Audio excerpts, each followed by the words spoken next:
right, good evening, everybody. We're going to get started. Well, welcome. This is a, not quite regularly scheduled meeting of the Berners Township Board of Education. We were originally supposed to meet on Monday, so it was rescheduled due to the snow. The board's already met in executive session, and we saluted the flag at that time. May I have a roll call, please? Mr. Salmon? Can you hear me? I can. Here. Sorry. Miss White? Here. Miss Light? Miss Hira? Miss McKeon? Here. Mr. Molinari? Here. Mr. Amin? Here. Miss Chipak? Here. Mr. Ratio? Here. We have a quorum. Thank you. Statement of public notice is posted online. It's on the agendas up at the front of the room. And as I said, this is a regular meeting, just rescheduled for Monday of the Berners Township Board of Education. So public comment, there'll be 2 opportunities for public comment. There's more agendas over there. Oh, there's more agendas over there too, if anybody wants them, over to my right. 2 opportunities for public comment, one on agenda items, one on whatever comes to your mind. So just please keep it at 3 minutes apiece. State your name, write down your name and address. And that would bring us up to student representative, Mr. Swan. Good evening, everyone. I'm Kyle Swan, Vice President of the Student Body. Thank you for having me here tonight. We hope everyone stayed safe and warm this week amidst the wintry conditions. In sports news, congratulations to Marissa Tomaru and Sophie O'Connor for their regionals qualifications for ski team. Ridge Wrestling killed it at the region tournament, finishing first with 10 finals out of 12 sent. Timmy Colshorn won his 100th match and 2nd district title, a huge feat. Gavin Duran and Chris Oliver placed first as well. This weekend, Timmy, Gavin, and Chris all qualified for states, with Kevin Taylor and Ryan Angle placing as well. Ridge Boys Fencing advanced to states for the 5th year in a row, winning first place in the state tournament, and Ridge Boys Hockey is returning to the Public A tournament after winning states last year as the 2nd seed, beating Princeton 9-2 in the quarterfinal on Monday. We'd also like to congratulate Ridge Boys Basketball, Girls Basketball, Boys and Girls Swimming, and all the other Ridge winter sports on successful seasons.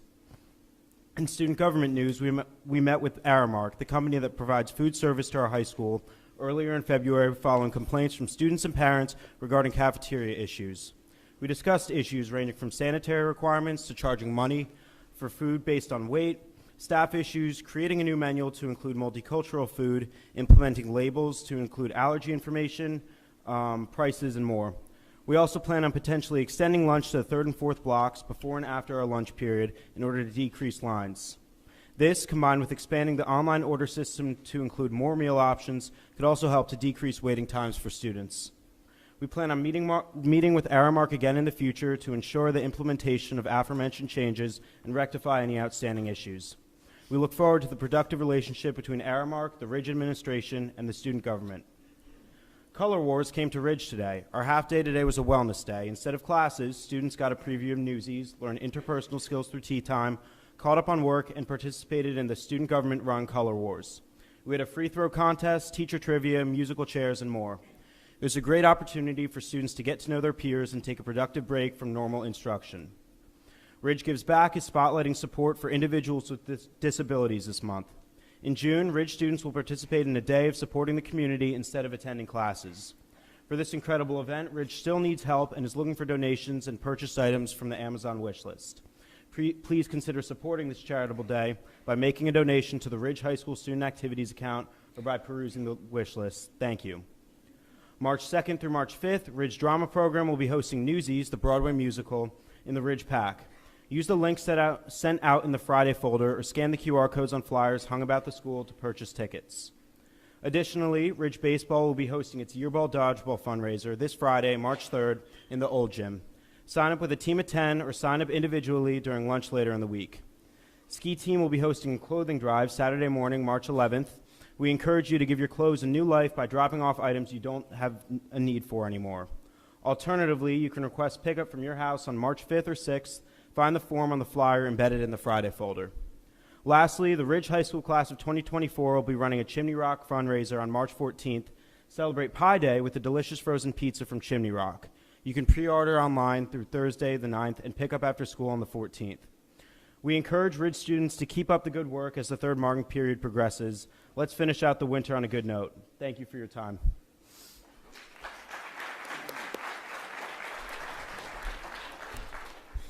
Any questions for Mr. Swan? No? I have no comments at that time. That will bring us to superintendent's report. Thanks, Mr. Molinari. So I just wanted to tack on to one thing that Kyle mentioned.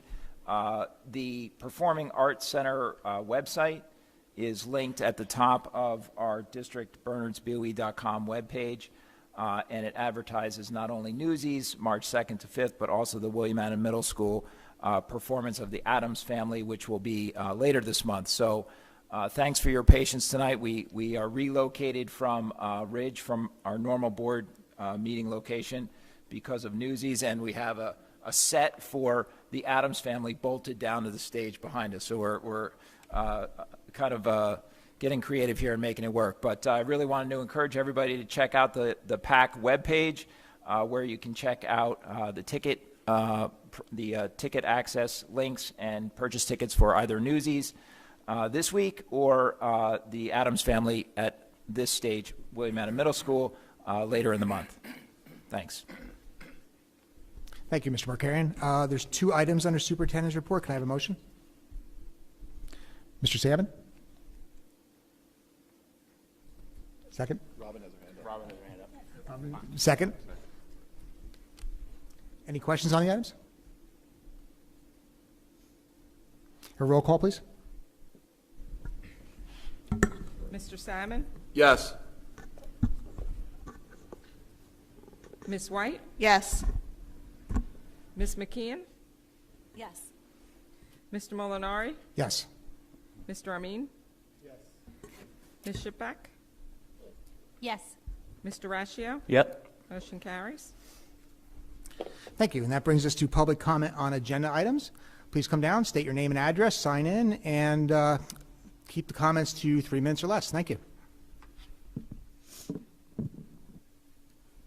Hi, good evening.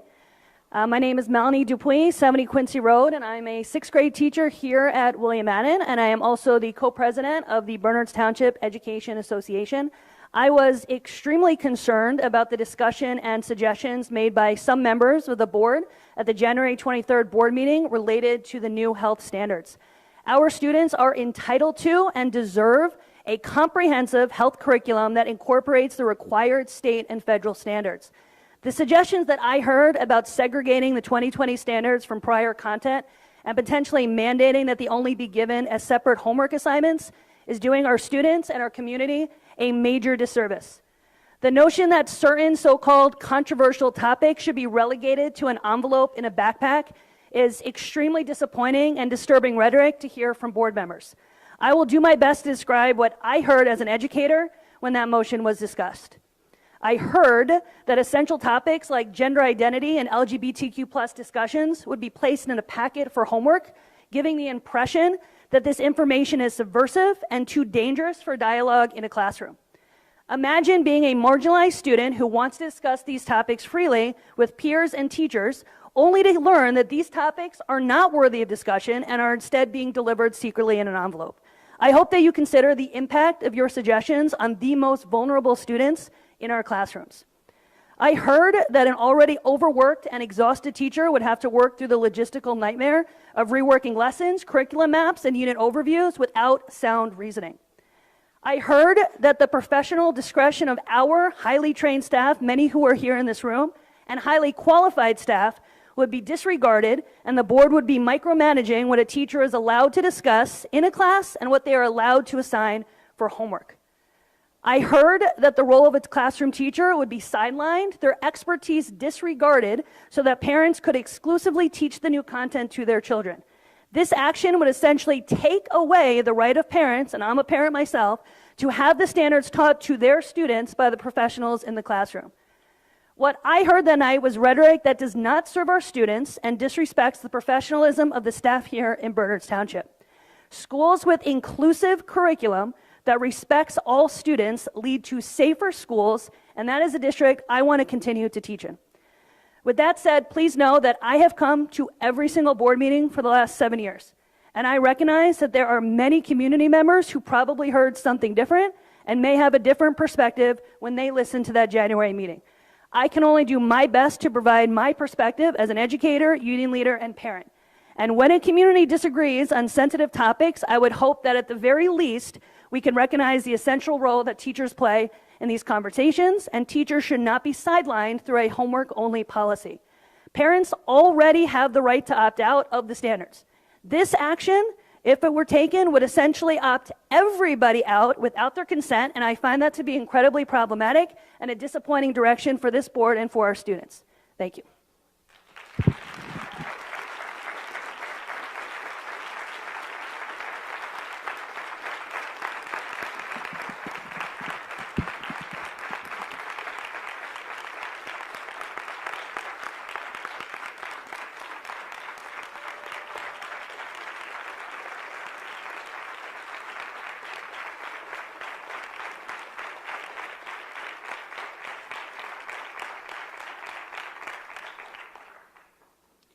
Good evening. My name is Michael Goddessman. I am from Wayne, New Jersey. I am a retired attorney and the founder of the New Jersey Public Education Coalition. And before anyone in the room says, you're not from here, you don't have the right to speak, I do, and I was invited. So I'd like to address the board, members of the audience, sir. First, I'd like to give you some information based upon my 30-plus years of practicing law. The First Amendment in this country is sacred. Candidates and board members are all considered public officials. The standard for a public official is a lot higher than a regular person. It's almost impossible to reach under New Jersey law. When a bully uses lawsuits and numerous subpoenas to try to silence opponents, that is the definition of a bully. But let me... Yes, I will be... Oh, fine. I have no problem. I will start from scratch at the second one. No problem.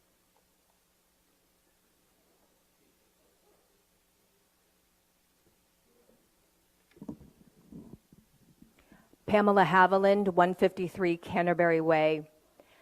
I would like to ask exactly which topics in the health curriculum you consider controversial. Please make it public what is controversial and will be removed from the classroom.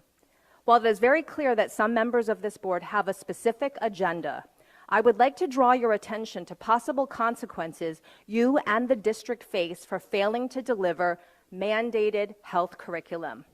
Let's face it, a homework packet is never going to be completed by the vast majority of students, nor are their parents equipped to teach it. And if you are planning to cram everything, quote, controversial into the last day of school, you might as well own your decision and just cut the curriculum, save the teachers' time and our tax dollars from being spent on a half-baked effort. The very idea that you are withholding valuable health education from roughly 4,800 students in this district for the benefit of 37 students who already opt out and will always have an opt-out is ludicrous.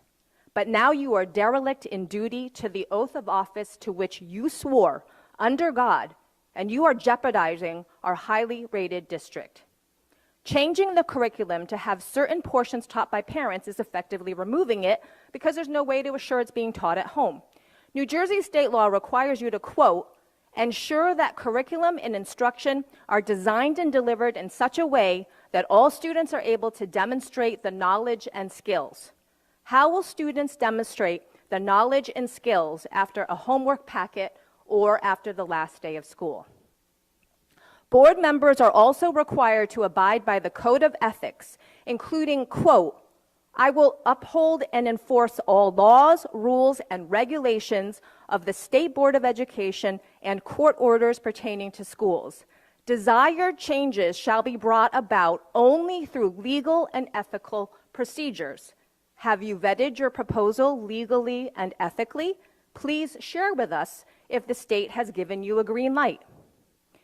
The New Jersey State School Ethics Commission has already issued an advisory opinion on this subject, saying, quote, "A board member would violate the School Ethics Act if they voted against implementing the comprehensive health and physical education for the 22-23 school year. The state could also decide to withhold funding, and our high district rating could fall for not being in compliance with the law. This will lower our home values and the desirability of this district." Now let's talk about the possible harm to our students. Assuming this is on your list of controversial, you will be stripping our younger students of the ability to use the correct medical terms for their body parts to identify possible abuse.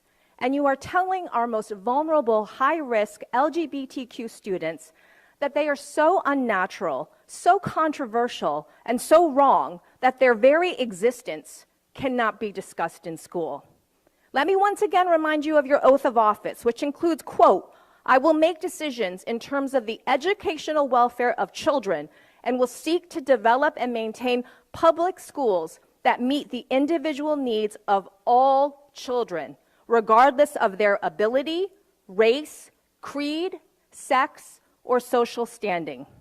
When you make a decision to benefit 37 students to the detriment of 4,800, are you really meeting the needs of all?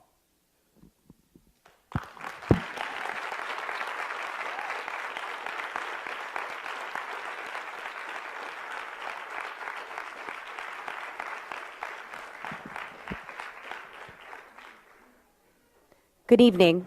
My name is Deirdre Batchelor, 111 Handsome Road. I am a Spanish teacher at Mount Prospect and William Annan. I am also a co-president of the Berners Township Education Association. The way that the health lessons were presented to the public on January 23rd, as well as the changes being considered for the curriculum, are very alarming. I am an educator in Berners Township, and I am also a parent. Our profession requires educators to provide students, and indirectly their families, with more than just accessible academic knowledge for all areas, including health and sex education. I'm very concerned about the effect that the proposals for the health lessons will have on the free, appropriate public education environment for all students, in spite of the fact that a fair and viable alternative is provided to opt out of the lessons for families who prefer to handle these topics on their own. Any other avenue beyond this option, homework packets, an opt-in program, teaching the lesson on the last day of school, etc., essentially removes the curriculum altogether from an effective public school setting. This is not in the spirit of the creation of this curriculum or these standards, and it creates a scenario where the decision of the board prevents teachers and administrators from accomplishing some of our most important roles as educators. Knowing the statistics of suicide among LGBTQ+ community members today, the work we do to support and educate our students about healthy and safe life choices is just as important as what we agreed to do if there were ever an active threat to our students on any given day. In fact, the American Bar Association adopted Resolution 21A 515 in 2021 with majority approval to urge education officials and school board members across the country to adopt this curricula in order to promote better public health practices and improve mental health outcomes of young people. The tragic trends claiming the lives of so many LGBTQ children and then adults are showing that the health standards we teach are more than worksheets and videos. These lessons more than likely come down to saving lives. We carry the great responsibility because it is our unspoken oath to protect our students from as many dangers as possible while they are in our care and afterwards, physical, mental, or otherwise. Using fact-based and age-appropriate materials within the health curriculum helps us utilize our expertise and knowledge as part of our responsibility to protect our students now and throughout their lives. The effort that we have put into curriculum and our lessons through research, preparation, reflection, and collaboration with colleagues and with administrator support provides students with the tools and empowerment to make healthy decisions for themselves or to help others in crisis. This creates a safe space for academic knowledge as they grow. We need your support as we nurture and guide healthy and happy children into happy and healthy community members as adults, no matter who they are. Thank you very much.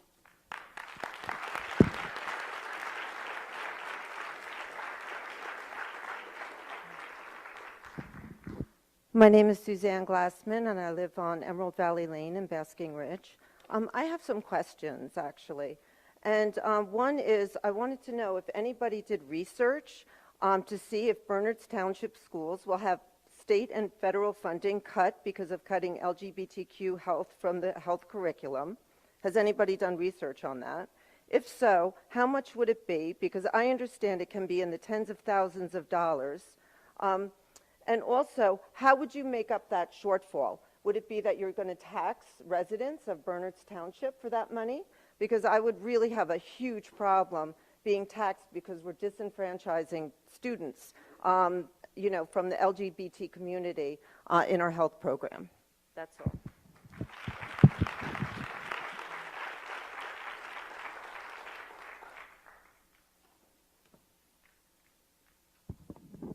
Kim Clark, 268 South Finley Ave. I'm a health and physical education teacher, the head field hockey coach, and the advisor of our Project to Venture peer leader group at Ridge High School. I've dedicated the last 16 years of my life, which is the entirety of my teaching career, to Bernards Township School District. This community has become part of who I am, and I care deeply about all the students we serve. The breadth of my experiences in district has given me an opportunity to connect with students from every walk of life, which I think is particularly relevant as we discuss the health curriculum and the proposed changes to the opt-out structure. As an educator, my goal is to teach all of my students. I do not send packets of homework exclusively for my students with IEPs or 504s. Instead, my colleagues and I nurture those students. We provide them with a safe environment to ask questions and learn the same content that our general education students learn. Why would we want to consider taking this right away from our students who are gay or transgender, who are depressed or suicidal, who are victims of domestic or sexual violence? It's not fair to take away any student's opportunity to learn the state standards in any of our school buildings. The strategies proposed by some of the board members take away every student and their family, quite frankly, their right to quality health education. Not only would we do a disservice to the marginalized children, but we would also fail to teach all of our children about acceptance, empathy, and understanding. I participated in the curriculum writing process this summer. We listened to feedback from parents, community members, students, and faculty from both sides of this argument. In fact, there was a new lesson that was referenced in the January 23rd board meeting, in which the language and phrasing of a lesson was questioned. The senior health sexual assault lesson was adopted from the 3 R's curriculum, which is a well-referenced, valid, and reliable resource. The lesson included teacher notes, which are intended to help guide teachers in providing an inclusive lesson to all students. A portion of the note was shared publicly as an example of the high school health curriculum. While the emphasis of the board meeting was that the phrasing, someone with a vulva, might be used in our classroom, what was not shared was the context of this information, that it was part of teacher notes. And in fact, that the note concluded by encouraging teachers to determine how and when to make adjustments as necessary for their classroom. And I can confirm that no one at Ridge High School used that language because as professionals, we made the decision that that would not enhance the learning environment for all of our students. I work with a huge percentage of the population at Ridge in one capacity or another, and I genuinely believe that they all benefit from the health curriculum that Bernards Township provides. Every student that walks through the doors of our building has the right to obtain quality, comprehensive education in every single subject area. We're not just teaching our children about the Pythagorean theorem or how to compose a 5-paragraph essay. We're teaching children how to be empathetic, understanding humans. Humans who can recognize somebody who feels differently about them, acts differently about them, dresses different, has different interests, and without feeling like they need to become that person, that they can accept that person as another human. Please do not send that the valuable health information home as a homework packet, require families to opt in, or push all that content to the last day of school. Allow parents to reserve their rights to opt out when they feel necessary. Please let us educate our students. Thank you so much.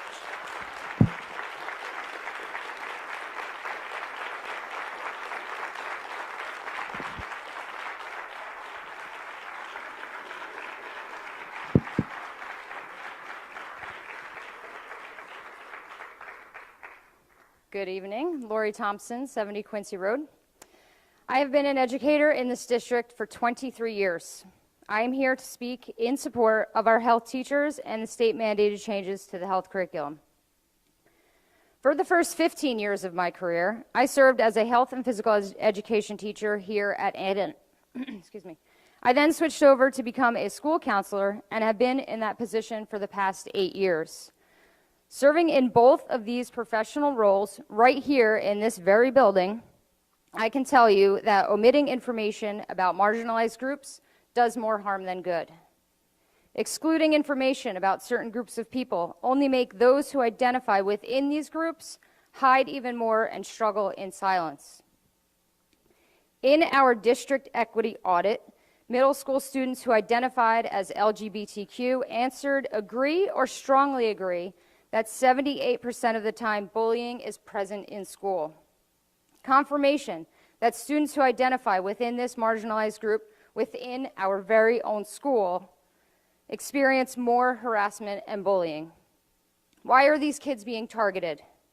It pains me to think that this harassment is the result of the rhetoric some adults have used pertaining to the new health curriculum mandated by the state of New Jersey. In the district equity audit, and I quote, stakeholders described its inclusion of non-opposite gender relationship dynamics perverse, unnatural, and pathological, end quote. Can you imagine being a child who identifies as LGBTQ hearing this? Can you imagine how that would make them feel, how isolating and harmful those words can be to them as human beings? 1 in 6 Gen Zers identify within the LGBTQ community. Those are our middle and high school students. According to the Trevor Project, LGBTQ youth are 4 times more likely to attempt suicide because they feel alone and unaccepted. Having just one visibly supportive adult can reduce suicide attempts by 40%. I am one of those supportive adults, and I know that many of my colleagues are as well. When we include all types of people in our lessons, regardless of their race, gender, identity, or background, and educate through diversity, there is more acceptance and kindness. There is less hate and harassment. Isn't that what we want for our kids? To grow up with kindness, love, and understanding of people who exist in this world. When students feel safe and they see themselves reflected in lessons that are taught, they feel more connected, more accepted, more welcomed, and more successful. So I ask you, if you are going to look at any of the curricula, the question that should be asked is, do we have diversity of thought and culture? And if not, how can we improve upon that, not omit or avoid it? Thank you.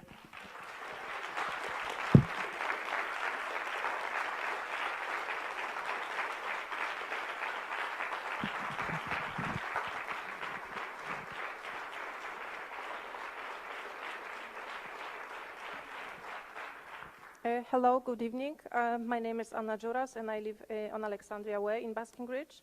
I was happy to see the new Board of Education addresses the state sex education curriculum, which gives our school district flexibility. My community and I fully support a clear display of actual lessons plan, which will be taught to our children. Also scheduled on the last days of the school year so everyone knows. This helps everyone choose if they decide to attend or not. Thank you for your service to our community.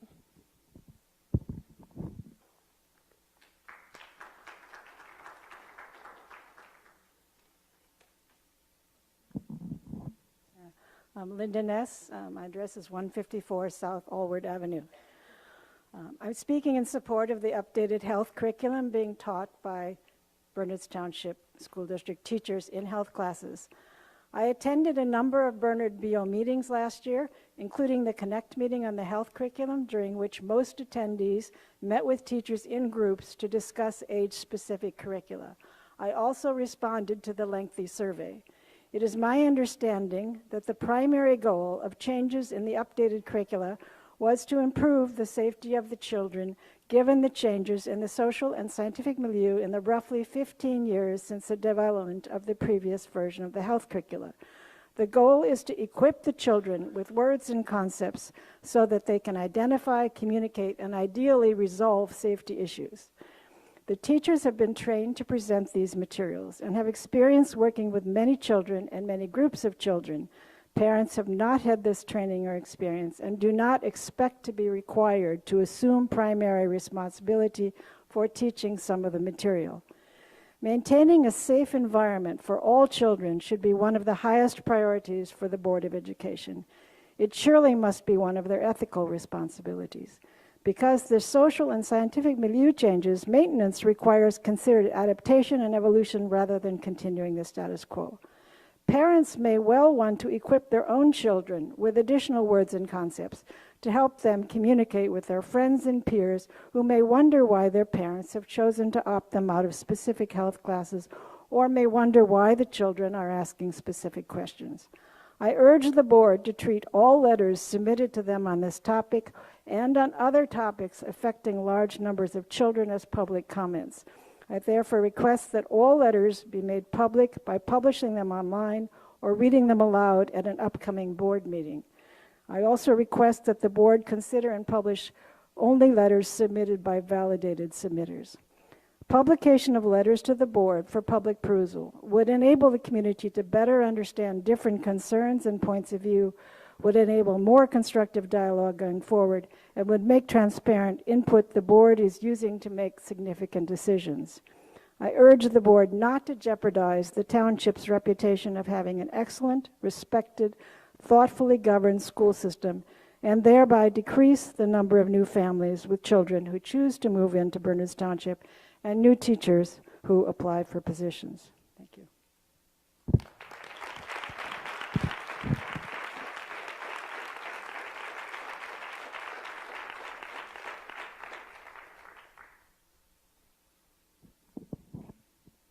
My name is Alessia Noble. I live at 18 Hilltop Road in Basking Ridge, and I'm a senior at Ridge High School.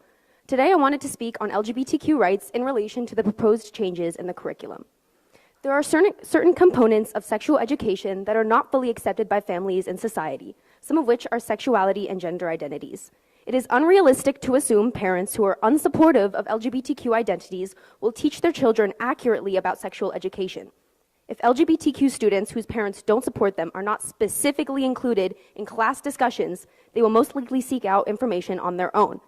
In doing so, they expose themselves to potentially inaccurate information online that may be misleading and dangerous. A lack of in-school education contributes to harmful stereotypes, and it does nothing to dismantle the offensive misconceptions. In fact, one popular avenue for LGBTQ students to learn about their identity is through pornography. This is a highly problematic form to learn about an identity because porn is not representative of reality and is incredibly misleading. It is filled with unsafe standards such as not using condoms, emphasizing male pleasure, and over-sexualizing women. According to Psychology Today, quote, the likelihood of using porn as a source of sexual education also increases with age, meaning the longer LGBTQ students are deprived of relevant resources, the more likely they are to gravitate towards pornography. Porn is not the only harmful result of exclusive sexual education. Abstinence itself is a heteronormative term. It assumes only the people involved in a sexual relationship are at risk of getting pregnant. I ask this all to you. If your child was in the LGBTQ community, would you rather them learn about their identity in class or from a pornographic website? It is found that, quote, students in schools with an LGBTQ inclusive curriculum, one that includes positive representations of LGBTQ people, history and events, heard fewer homophobic remarks, were less likely to feel unsafe because of their sexual orientation. 43.4% of students with an inclusive curriculum versus 63.6% of other students were more likely to report that their peers were accepting of LGBTQ people, 67% versus 33%, and felt more connected to their school. Sexuality and gender are essential aspects of sex education, as LGBTQ students are equally deserving of being informed as their cisgender and heterosexual peers. Sex education is only comprehensive if it is inclusive.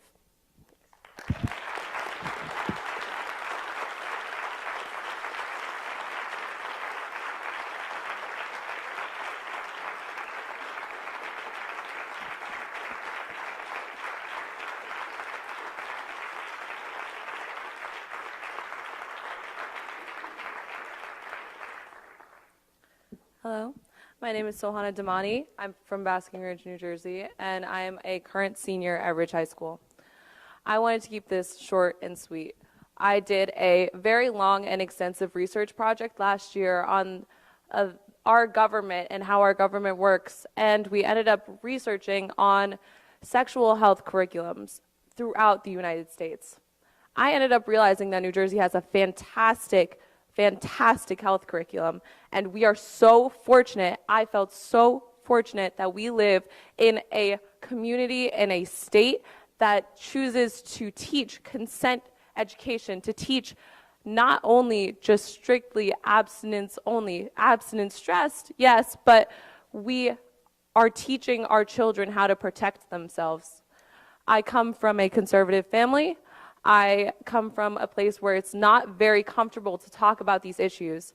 I understand that it's uncomfortable for parents to talk about, which is why I always deemed school as my safe space. I think that sending a packet home is a violation. I would never, as a student, I would have never felt comfortable enough going to my parents and asking for that information. And like Alessia just said, I would have looked it up on the internet, and that would not have resulted or warranted good results. I am very, very disappointed that this is what it's turning to, and that our children will no longer have that safe space in school to freely talk about these topics. Yeah, that's all I wanted to say. Thank you.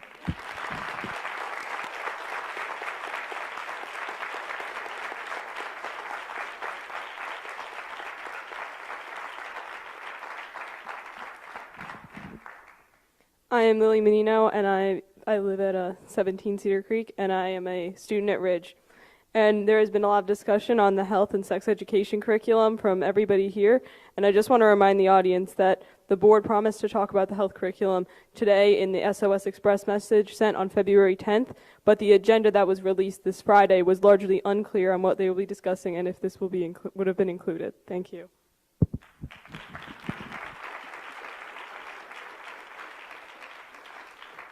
Counselor, I'm going to step back up and present the portion that relates to the agenda.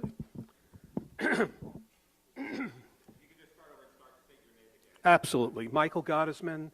I am from Wayne, New Jersey. I am the founder of the New Jersey Public Education Coalition, and I had been asked to speak tonight by members of your community. So you've heard from residents of your community, and now you've heard from some students. I'd like to address to you from a legal and ethical standpoint. Last week, the School Ethics Commission issued a new advisory opinion, opinion number A12-22. And I can tell you that I'm very familiar with this opinion because I drafted the request. And it was submitted by a member of our coalition who was a board member, because it's required to be submitted by an administrator or a board member. So I'm very familiar with what we asked for and what we received. If you make this a homework packet, or as other districts have attempted to do, indicate it will be taught by parents at home, or indicating that it will be taught on the last day of school, it is in my educated opinion that you will be violating the ethics opinion. You will be violating the intent of the mandate, which is that this curriculum is to be taught in the classroom, in context, and not separated out as a homework packet. The advisory opinion says two things. Number one, it says that any board member who votes in any way to not implement the mandate has committed an ethics violation. No ifs, ands, or buts. But it says one other thing. If any member of a board votes in any way to make it opt-in instead of opt-out, they have committed an ethics violation. What you are attempting to do is send it home as a homework packet. That is even more egregious than the districts that try to send it home for parents to teach, because you're not putting it in the hands of the parents to teach, you're putting it in the hands of a student. You're relying on a student to do homework in order to fulfill the requirements of the mandate. That is truly egregious. Now, why does it matter? Well, let's talk about it from the perspective of pocketbook. The Department of Education has already indicated that districts do not fully implement the mandate may see cuts in their funding. The federal government hasn't spoken on it yet. So, who's going to fill that gap in funding? Additionally, your district faces the premise of its rating going down. Gee, what does that mean? Property values going down. It means seniors could be taxed out of your community. So this is not just an issue relating to people who have their kids in school. You're setting your township up, all of its residents, for an increase in taxes, for a decline in their property values. Think about how happy that's going to make them. Thank you.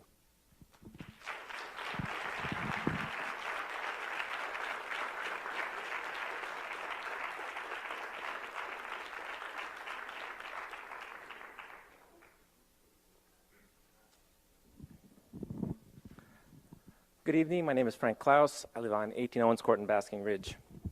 Sexual education is clearly an extremely complicated topic. The fact that our states can't agree on what should be taught and what shouldn't be taught and at what ages it should be taught really highlights this fact. Puberty is a crazy confusing time. It was confusing when I went through it around 40 years ago. Bodies are changing, hormones are coming in, and if you look at what's used to be on TV and now is online, you're getting bombarded by all kinds of crazy things. Different students need different things to support them, some options. In a very different manner than the person that preceded me, I'm thinking that an opt-in might be a better solution than what is going on. What do I mean by this? Some people would like to get support and answer to their questions from a gay man. Some people would like to really understand what it's like to be a working mom. Some people, and I've actually talked to a Jesuit priest, a rabbi, and a Hindu educator that all have experience in teaching sexual education from their background. Different people can opt in to get the guidance that they want and the answers to their problems. That's just an idea.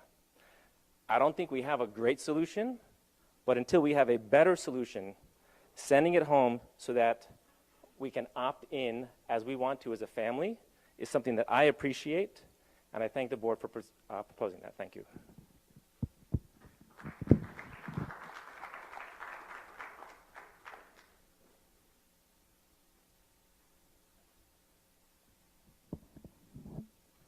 Hi, my name is Marisa Schaefer. I live at 5 Magnolia Path, and I wanted to address the board as both a parent of a 12th grader at Ridge High School, but also as a homeowner and a taxpayer. I'd like to speak directly to the newly elected board members. I believe that you were elected on a platform of transparency and fiscal responsibility. And I don't believe that the suggestions you are making regarding this health curriculum follow either one of those things.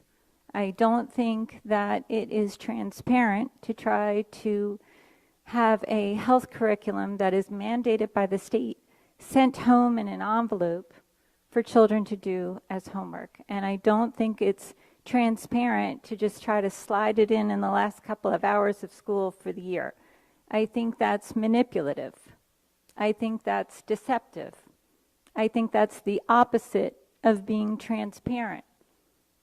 It's underhanded. What are you teaching the children? that when they come across something that's difficult and complex and might ruffle feathers and might be controversial, that we just kind of dodge it, that we just kind of sneak around it, and we bend the rules to make it more convenient for us. That's a terrible message to be sending to students and to children. That's not transparency at all.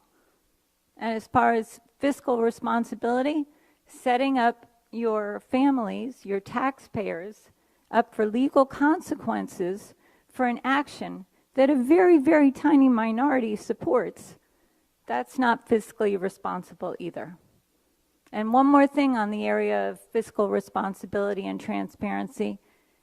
As far as transparency goes, the families in town are really upset and riled up about where the budget is going to land and what programs and staff changes are going to be cut. And people want to know what's going on, and there's been no transparency. There's been no answers to questions. So I know that this is coming up in future board meetings, but I want you to consider that you ran on a platform of transparency and fiscal responsibility, and that is not how you are behaving with the proposals for the health curriculum or for whatever is coming up in the future board meetings as far as staff changes and cuts to the budget. People are very concerned, and they deserve answers. Thank you.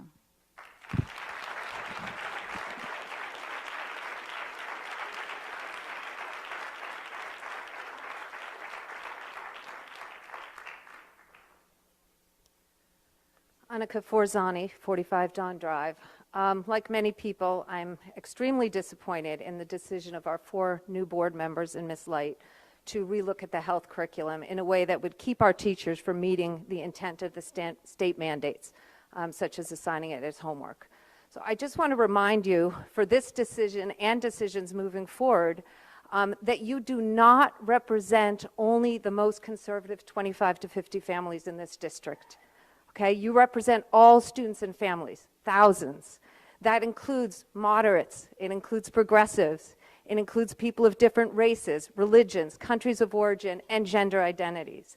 Your decision to consider not teaching the state mandates and put them as an end-of-the-year homework package shows that you are only listening to one small group of your constituents.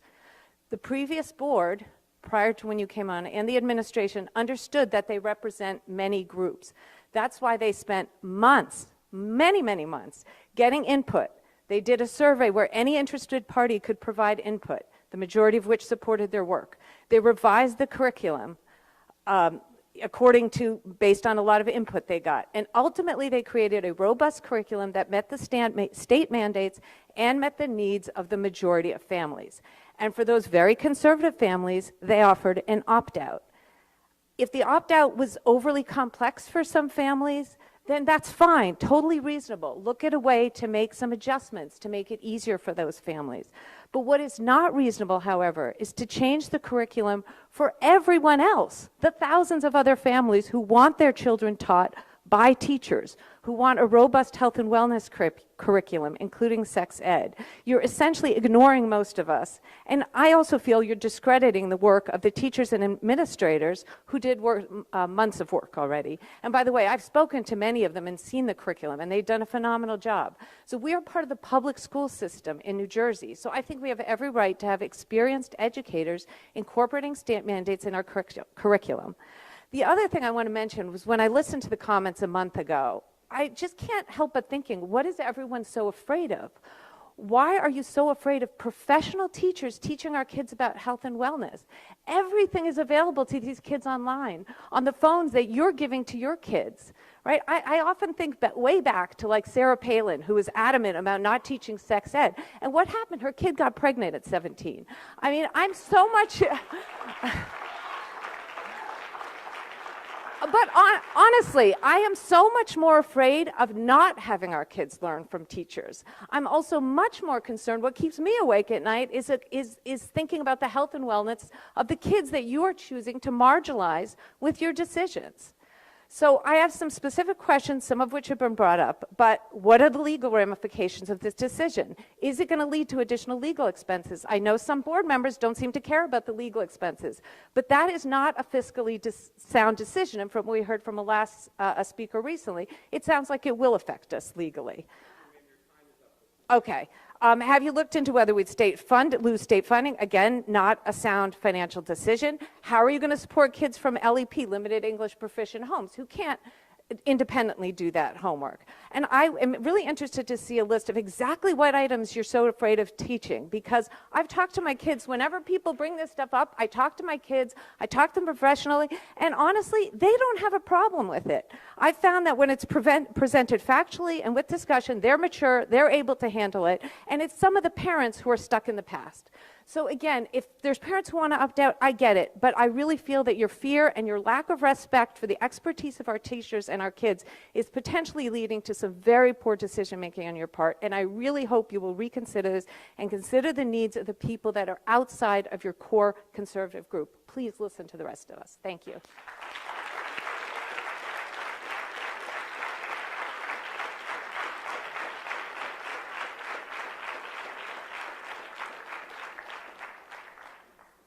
Cody Smith, 36 Royal Oak Drive. A couple of points on this. First, with all due respect to our teachers and our minor students that have spoken, it is the parents that have the ultimate say in what they want their children taught. It's not what the teachers decide to teach our children, it's what we want our children taught. So as a parent, I'm ultimately in charge for making those decisions. I respect everybody's views, but it's ultimately what the parents want to do. With respect to what was talked about at January 23rd, there were a number of options put on the table. Well, there's a lot of focus on homework only. That was one of the options. The other options were the last day. The other options were take a look at it and see what you can find that parents might not like, and try to address it another way. So this whole focus on homework only, that was just one of the options. It was my recollection was it was an exploratory resolution to look at a number of different things. Second, my recollection of the law is that there is flexibility within the law, that the board can decide what's age appropriate and make adjustments accordingly. They don't have to follow the standards word for word. They can look at that and decide what is appropriate for our community. So we may decide that something for our community is different than, say, Newark. And we may decide that we're not going to teach the same thing that all the other districts are going to teach. So the notion that we have to follow the standards word for word, my understanding of the law is that's not the case. Third, I've emailed and spoken about it a few times. The opt-out option does not work. It's very difficult to get the materials that the teachers are planning on teaching. And when you get that, you're only getting a slide deck. I know from my working days, I never put anything offensive in a slide deck. If I wanted to say something, I wouldn't put it in writing. I'm not saying that's happening in our classrooms. I have no way of knowing that, and that's kind of the problem. I don't know what is happening. The other thing is, if you see something, and I have looked at a number of the materials that were proposed to teach my children, you don't know the time and place it's going to be taught. So as I've said and I've emailed you before, you can't opt out on Tuesday and Wednesday. You effectively have to opt out of the whole units. And looking at those units, there is material in there that I find that would be valuable to my child and I would not want to opt them out of. There's other things in there that I have determined is way over the top for an 8th grader, and I don't want them knowing that in 8th grade. But my only option then is to take them out of the entire unit and teach them nothing. So, or do it at home. So those of you that say that's professionals, the opt-out option is broken. It does not work. You can't do it. You have to opt out of everything. You can't just opt out of it piecemeal. So whatever is decided, that opt-out option needs to be fixed. Thank you.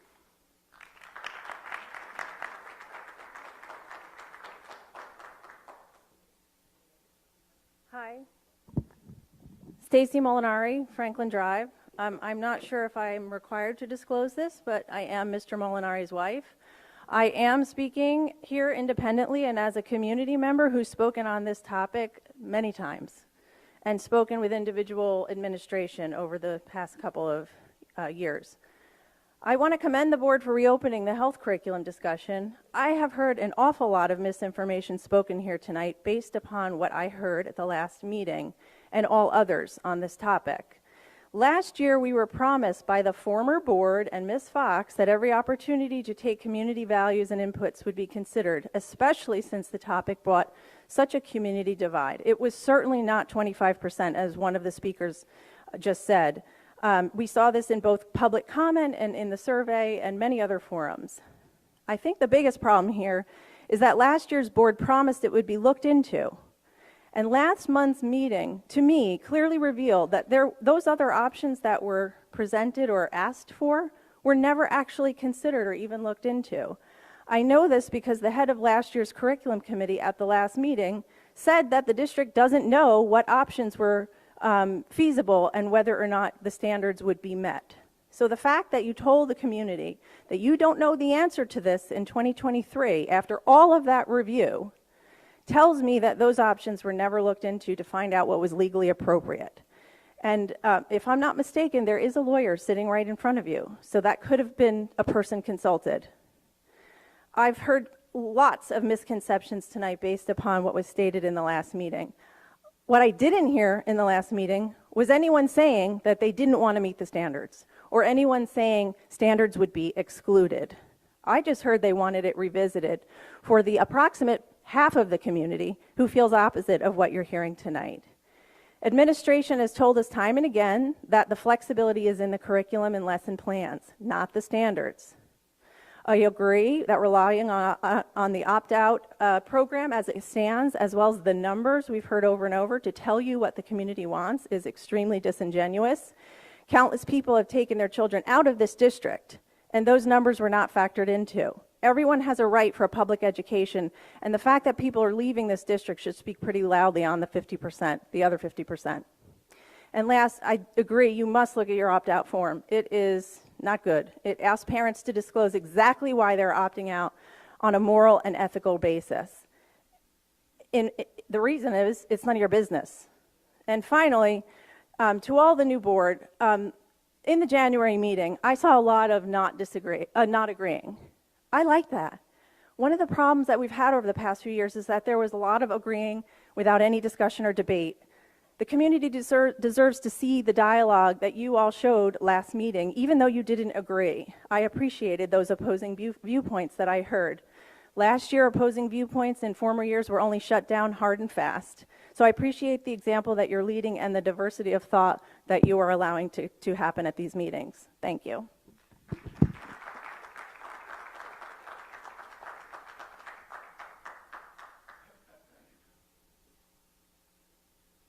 Anybody else for public comment?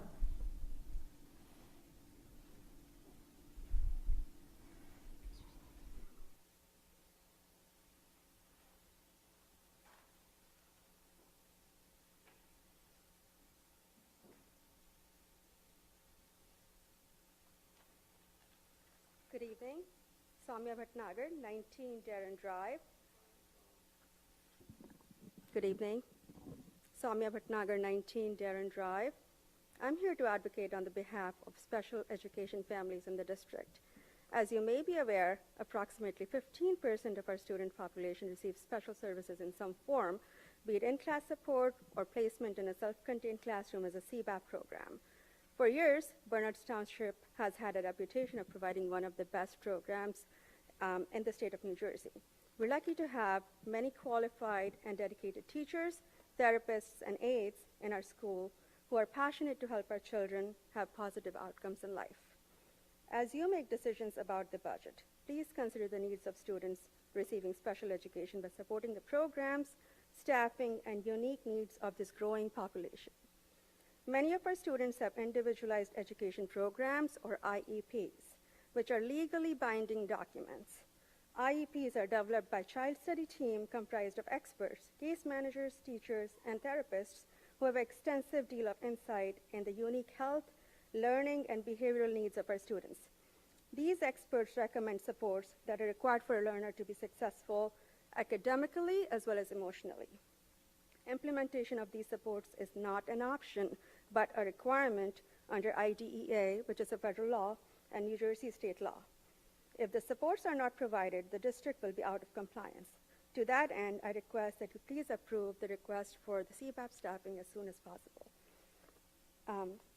Last but not the least, I urge each and every one of you, especially the new board members, to visit the self-contained classrooms and gain familiarity with the students, staff, and their needs. They're very unique needs. It's very unique setting, not comparable at all to a gen ed classroom. And see and experience firsthand what's needed to make those students and staff successful. New Jersey Code of Ethics for School Board Members states that board members will seek to develop and maintain public schools that meet the individual needs of all children regardless of their ability, among other things. Please live into this code of ethics. Please do what you are supposed to do here and help the children achieve their maximum potential with the support, dignity, and respect that they not only deserve, but have a right to by law. Thank you.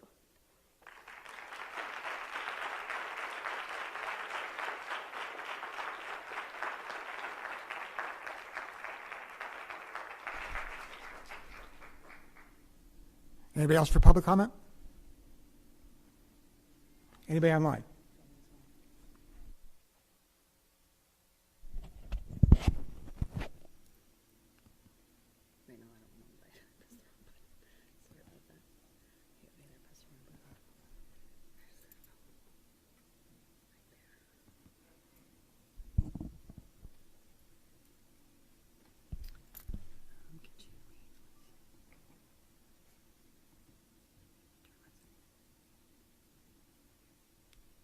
Hello, you can unmute yourself and make your public comment. Can you hear me, Ms. Marcus?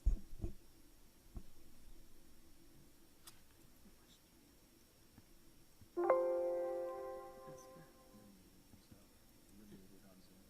that's why. Hi, Ms. Marcus. You can unmute yourself, state your name and address, and make your public comment. Hi, this is Deborah Marcus. I'm at 16 Lafayette Lane. I apologize for not being there in person, but I have a bit of a cold. First, I did want to quickly respond to Michael Goddessman's statements and his presence. I do think in general, besides what he said, we have to have a formal policy about who we have speak at meetings, even if they're invited. I do recall that this became an issue when a Proud Boy spoke at a previous meeting. And if someone had invited that Proud Boy, would that be okay? Like, I don't think that that's how it works. So just that you can be invited by anyone. Michael Goddessman has been making the rounds of New Jersey. He's on many videotapes online making the same statements. So not that he necessarily shouldn't be here, but I do think we need to have a formal policy about it.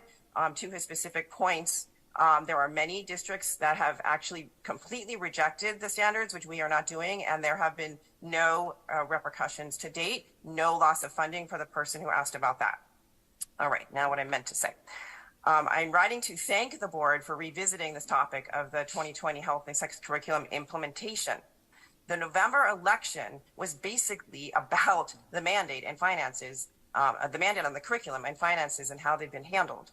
The township taxpayers have clearly conveyed through the people elected that they do not want to fund the newer health topics such as early age gender exploration and sexualization, and think that it's not good for our community. That doesn't mean it can't be taught by parents who want their kids to be exposed. Finding a creative way to allow parents who insist on the topics to have the educational materials or access to classes seems, such as being taught online by teachers or qualified people, seems like it could be a good compromise. I agree that a homework packet may not be the best way to do it. People seem to want some teachers to do it, so then there could be a one-day or an online option available. That's the easiest way to have the people who want it do it and the people who not be easily able to avoid it. If people want trained professional to speak about the new topics, I would think that they would also want to speak with their own doctor or psychologist. I'm not sure why parents think that teachers have experience teaching about masturbation to fifth graders. In fact, I hope none of them already do have that experience.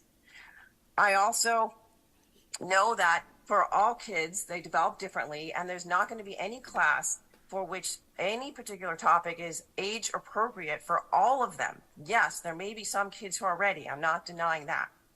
I also want to emphasize that people seem to be worried that we're removing what's already there, which covers a lot of sex education and LGBT materials. This discussion is not about what's already in the sex education curriculum. This is about the newer items that were added with the 2020 mandate. Speakers seem to dismiss the social repercussions of opting out that students have, and because there's also a fact that they know that a progressive-minded teacher may hold it against them, as many conservative students have already experienced in many subjects such as social studies.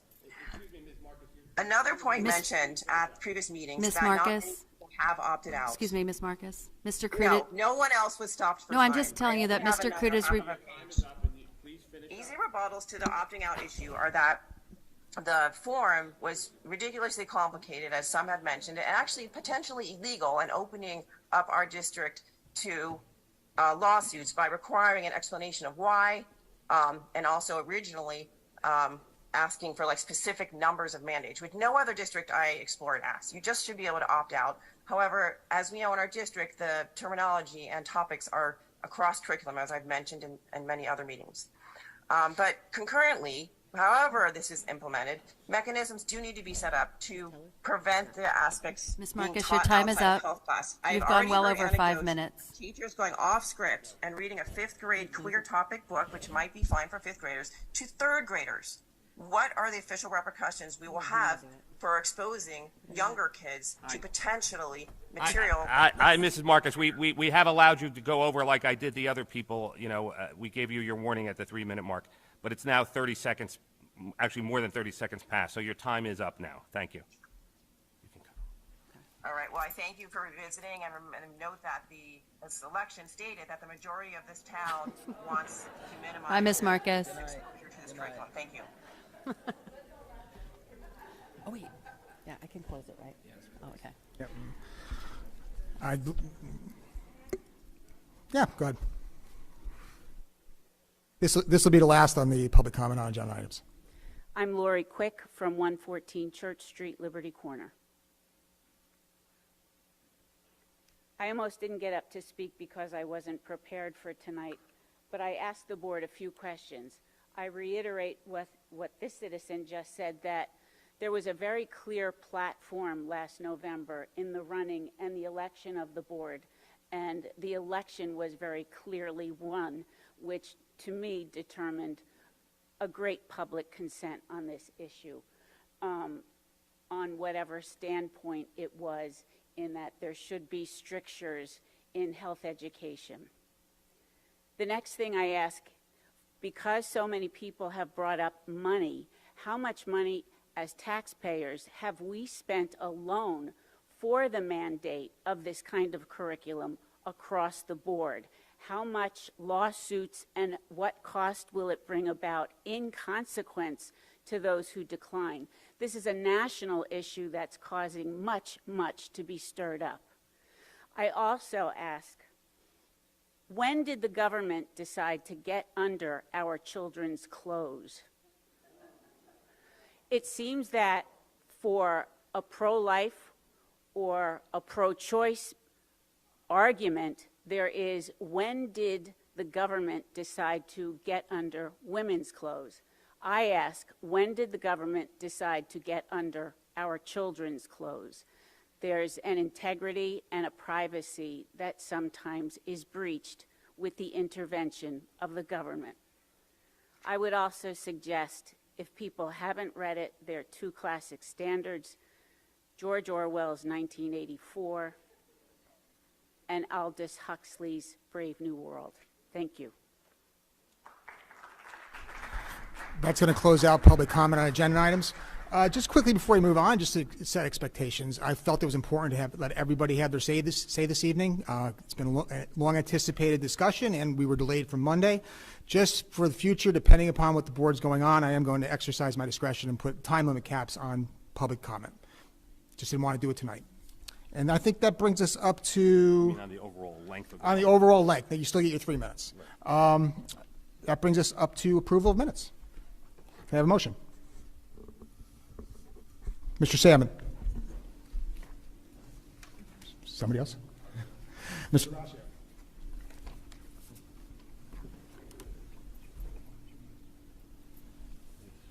Any discussion? Any discussion? We can have a hand vote on that. You could, but you could get either way. Yeah, but it's quicker. Let's have a hand vote on that. All in favor? Any opposed? Okay. Minutes are approved. That's going to bring us up to the Finance Committee report. No report? Well, okay, we reported out last meeting. There are agenda items. There are 25 agenda items for approval. Can I have a motion? Mr. Salmon. Ms. White. Any discussion?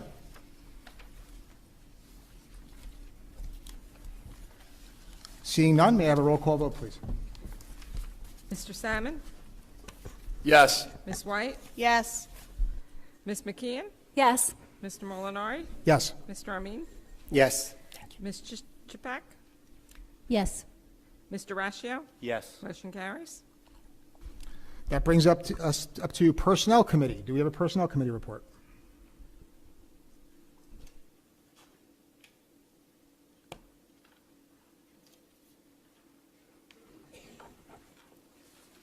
So this was the Personnel Committee meeting held February 17th. There were 4 or 5 items, a couple of them confidential personal items that I won't detail. The topics that we did talk about that I will mention are the CBAP program overview. There was an in-depth slide deck presentation about the program. Some numbers shared that there's approximately 720 students in the district with special needs. About 120 are in the CBAP program. We also discussed the number of CBAP new students called referrals that we faced this year and will face next year. There was a request to staff made to provide number of new CBAP students and the number of new staff since some fixed point in time last year, which was later provided, that there are 33 students as of July 1st or September 1st, and the number of staff that were added were 2 teachers, 6 aides, and a potential 6 more aides to address those 33 new students. There was a discussion about how to keep the program sustainable for increasing numbers. The committee talked about discussing the additional staff needed. The committee noted that lobbying Trenton and talking to legislatures could be one way to seek funding to keep the program sustainable for special ed students with high needs. We talked about staffing requests. For the next year, it's anticipated that 7 additional positions will be needed for the special needs students, assuming no new students. With the anticipated number of new students of 26 that the district may get, there may be a need for 19 more staff members, so 26 total, including the 7 I just mentioned. For Gen Ed, there would be about 5 or 6 new additional positions for the anticipated growth.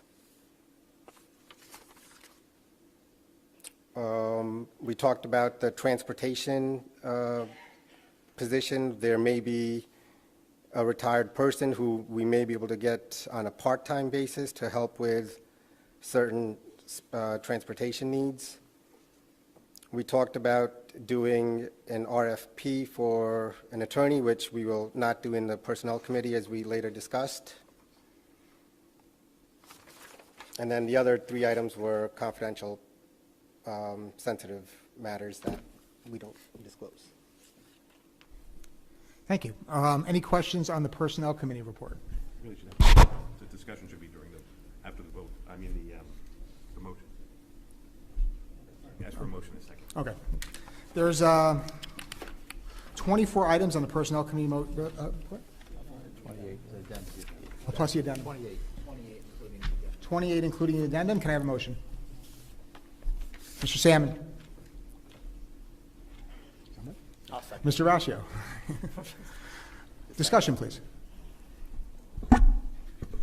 Salmon. So where does the aid, CBAP aid discussion we talked about in the January meeting too, so where does this stand now? Did we post for those positions? Do we know? I was going to jump in with that, actually. Talking to Mr. Markarian. Let's get a show of hands who's in favor of the aids, and doesn't even have to be a vote. We can just, show of hands will direct the administration to bring the aids on board. Right, to post for the positions. Post for the positions, Yeah, yes. So show of hands in favor of that? Any opposed? Okay, we'll post it tomorrow. Any discussion on the rest of the Personnel Committee items? Can we just discuss this issue for a second? Because I'm very happy that clearly something has changed since we met, when we didn't have everybody in agreement about how to move forward. But I also know we heard a lot about the numbers you just said about potential growth. So are we also going to say we're committed to budgeting at the preliminary budget for those growth positions for the special education program? Because that's something that we have to discuss. I would just say right now there's a motion pending and the discussion, I appreciate that you wanted to get that other issue, resolved right now. But right now there's a motion on the floor regarding these 28 items.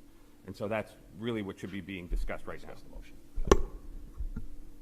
Ms. White, did you have something on the items that are on the motion? No, but will we discuss this then after the motion? Or at board forum, I think would be appropriate. New business, Okay. board forum. Any other discussion? Okay, can I have a roll call vote, please? Mr. Salmon? Yes. Ms. White? Yes. Ms. McKeon? Yes. Mr. Molinari? Yes. Mr. Amin? Yes. Ms. Chipak? Yes. Mr. Ratio? Yes. Motion carries. Okay, that brings us up to policy. Mr. Kuhn? Sorry, I wasn't ready. I'm not used to this. Okay, I've had to do this for a while. Okay, so the policy committee met on February 6th. The first policy that we discussed was, well, should we make a motion for the items that we're voting on first? Yeah. Let's do Mr. that Salmon? first. Okay. Mr. Rasha? I'll second it. Okay. Yep. Okay, so I'll do the committee report now. We've discussed the policy and regulation 0155 on board committees. The policy committee recommended that we make a change to reflect the addition of the facilities and operations committee, and also change the language to reflect the fact that some committees have 4 standing members and some have 3. The committee also recommended adding language to outline the process to coordinate who will attend in the 4th spot on the committees that only have 3 members, as well as the process to coordinate alternates, because the language in the policy was based on how we were doing it before, when all of the committees had 4. We can discuss this after I go through all the items. The policy committee also discussed how often committee members should be allowed to attend remotely. The current policy is 1 time per year per board member for each committee that you're a standing member on. The current policy permits additional remote attendance only if there are not any other board members available to attend in person. And if all 9 members have already been invited and no one can come, then people could Zoom in an additional time. The committee debated whether to keep the current policy or slightly modify it by increasing the number of permitted times to make it more than once a year, or to change the current policy to allow each committee to make its own guidelines for remote attendance when working out the meeting times and schedules, or to create a different type of policy that would be consistent across committees. So I guess the discussion that we need to have is it going to be a policy that applies to all committees, or does each committee figure it out themselves? It was acknowledged that remote attendance is probably less disruptive in a small committee meeting that only has a few people versus a large one where we have a lot of staff members and outside professionals attending. We also discussed that if the policy is changed, should the decisions about remote attendance be decided by each committee or at the discretion of the board president. The policy committee also discussed the process for writing and reporting out on committee minutes, including the timing of the chair getting the minutes written and distributed to the rest of the committee, and then to the full board, and the timing of the public report. We've discussed this at several previous board meetings. We've gone back and forth over the years of having every other board meeting be a committee report meeting, and then the other one be a business voting meeting. That makes us have to wait a really long time sometimes for committee reports, so we're trying to find some kind of reasonable compromise. to give people time to get the minutes written, give the board time to review them first, and still get them reported out. So a suggestion was changing the language to say minutes will be distributed to the full board by 7 business days after the committee meeting. In order to be reported out at a public meeting, the minutes must be distributed to the board by the Wednesday prior to the public meeting, giving the board members time to read it and ask questions and have the administration have time to get any information before the Monday board meeting. So we can discuss whether people are comfortable with that time frame, that language. The policy committee also discussed the fact that members of the public should not be finding out information from committee meetings before the rest of the board has seen the minutes and the minutes have been reported out at a public meeting. It was acknowledged that members of the public would like to have more information about what's going to be reported out at our meetings. So some suggestions were brought up. One is to put more details in the SOS about what the topics of interest and committee reports are going to be, or adding some more information to the board agendas to give people a better sense of what the big topics might be that are going to be in the committee reports. We also discussed the pros and cons of publishing redacted minutes after they're reported out to the public. The committee recommended that the full board discuss these issues and get some direction from the board so that Nick can draft some edits to the policy and regulation for the committee to look at. So after I finish the minutes, we'll discuss that. We also discussed policy 0169, which is board member use of email. We discussed the policy and the consequences of violations. This is email and social media. Right now, the language says that if a board member fails to comply with the guidance of this policy, the matter should be referred to the board president, who will meet and/or discuss the matter and this policy with the board members. The board president may request the board attorney participate in this meeting and/or discussion. The full board should discuss any modifications to this language and should also discuss whether the language should be added to any other policies that apply to board members. We talked about policy 0167, public participation in board meetings, and the language in our statement of public notice. We said that we thought that there was enough flexibility in that language for the board to manage meetings when there's an extremely high volume of public comment by putting a limit on the overall amount, which we were doing. We had to do that during COVID a lot with the 45 minutes for each section because it could have gone on till 3 in the morning. So we don't think the policy needs a change.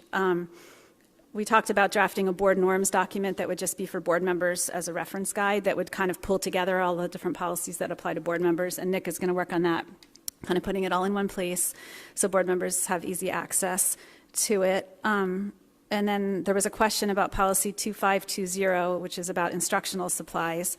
So Nick, in response to that inquiry, explained that the district supplies each teacher with required materials. However, this excludes personal items like clothing, backpacks, notebooks, and other things that students provide themselves. No student is denied participation based on the inability to bear the cost of supplies. At each school, the administration and often the PTO work to help any families who need financial assistance with purchasing supplies or with fees for things like field trips.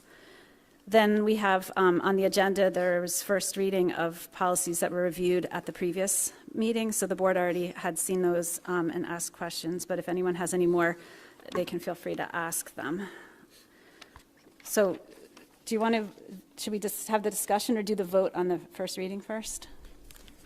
I think we discussion first. Okay. Does anybody have any topics for discussion? Seeing none, can I have a motion? The motion's already there. The motion's already there. Yeah, so Okay. roll call vote. Okay, I vote. Mr. Salmon. Yes. Ms. White. Yes.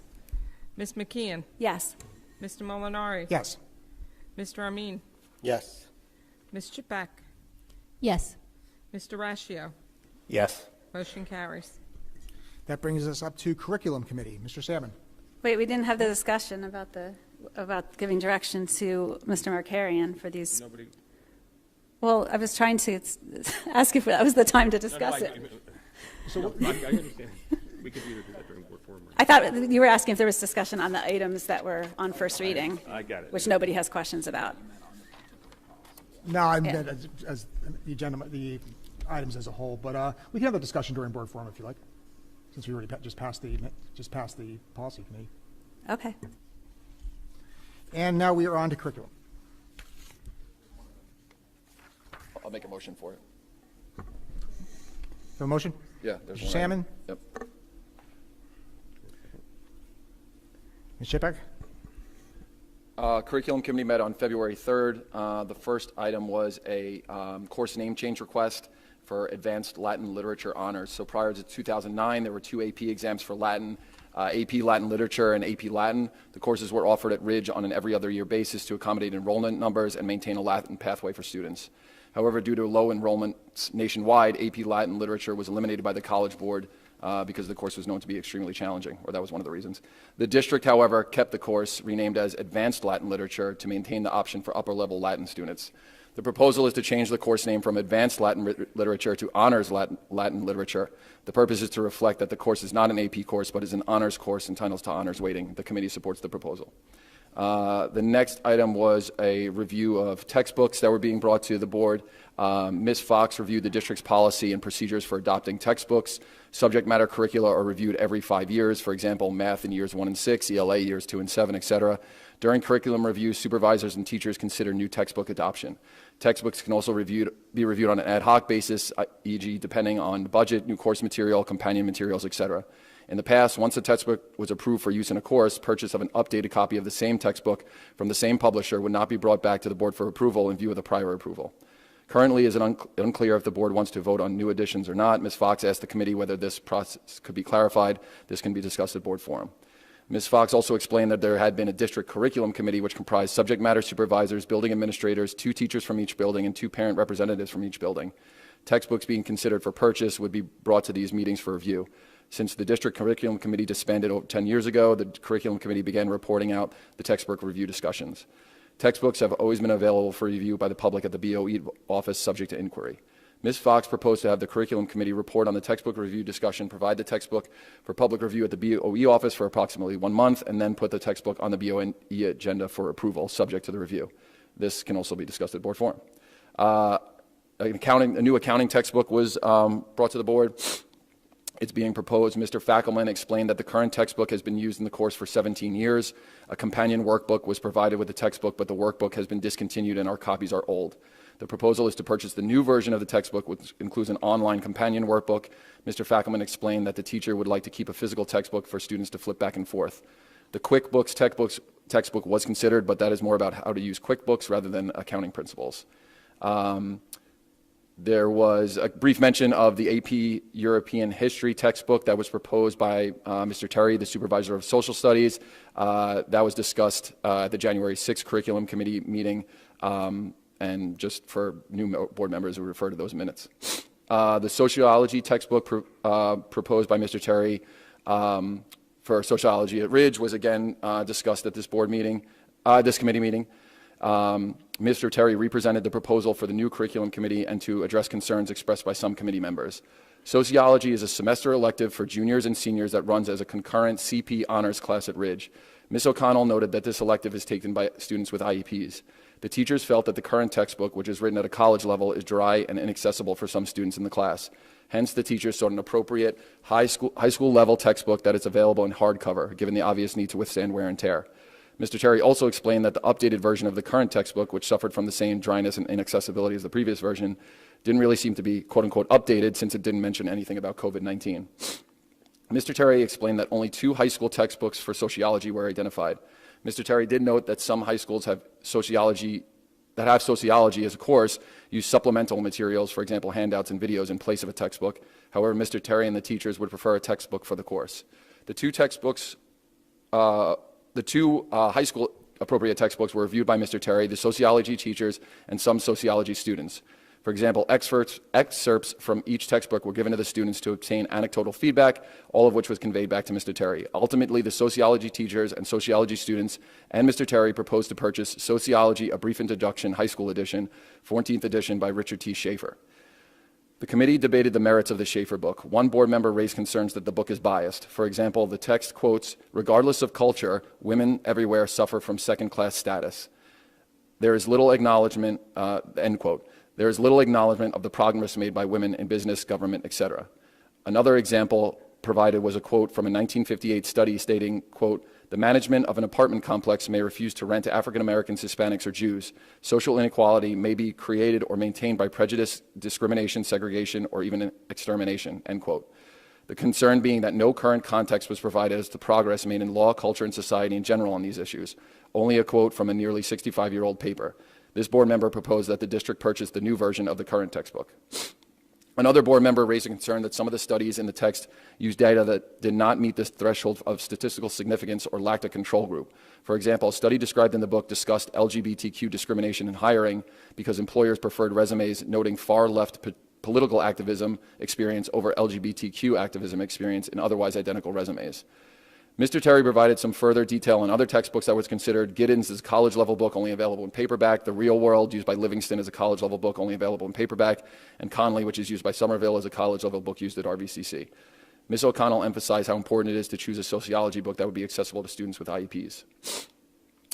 For discussion items, the primary discussion item was the health curriculum, the board resolution to direct the curriculum committee to explore all potential ways to deliver instruction related to the 2020 health standards. Ms. Fox began by explaining the difference between the New Jersey Student Learning Standards and curriculum. The standards are promulgated by the New Jersey Department of Education. For all subjects, the district develops a curriculum to provide instruction to meet those standards. The curriculum is written over the summer by subject matter teachers and sometimes by building administrators, taking into account the standards, best practices, and updated teaching methods and modalities. Based on the curriculum, teachers develop lesson plans which were reviewed by supervisors and principals. In the summer of 2020, administrators and teachers generated a crosswalk, which is a comparison of the 2014 Health and Physical Education Standards with the 2020 Health and Physical Education Standards. Ms. Fox and Mr. Shello explained that the 2020 standards were a top-to-bottom reorganization of the 2014 standards. For example, in the 2014 standards, K through 12 was organized as K through 2, 3 through 4, 5 through 8, and 9 through 12, while in 2020 standards, K through 12 was organized as K through 2, 3 through 5, 6 through 8, and 9 through 12. Further, in some of the 2014 standards were rewritten for the 2020 standards, but were substantively the same.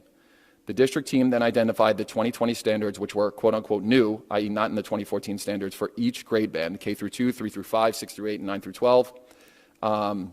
Ms. Fox then presented a diagram that showed which of those standards were considered new by the curriculum review team. Ms. Fox explained that the K through 5 lesson plans are more homogeneous than 6 through 12. So, for example, in the documents that she provided, the description for K through 5 was actual content that the teacher would deliver in class.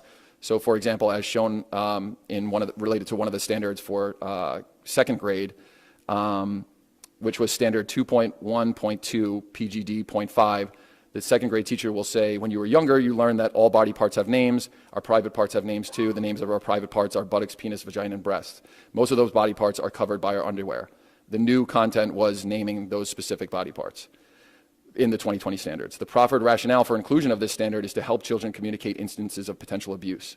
Ms. Fox and Mr. Shello then discussed the opt-out process. They explained that in the past, there was no opt-out form. A parent would simply email a principal.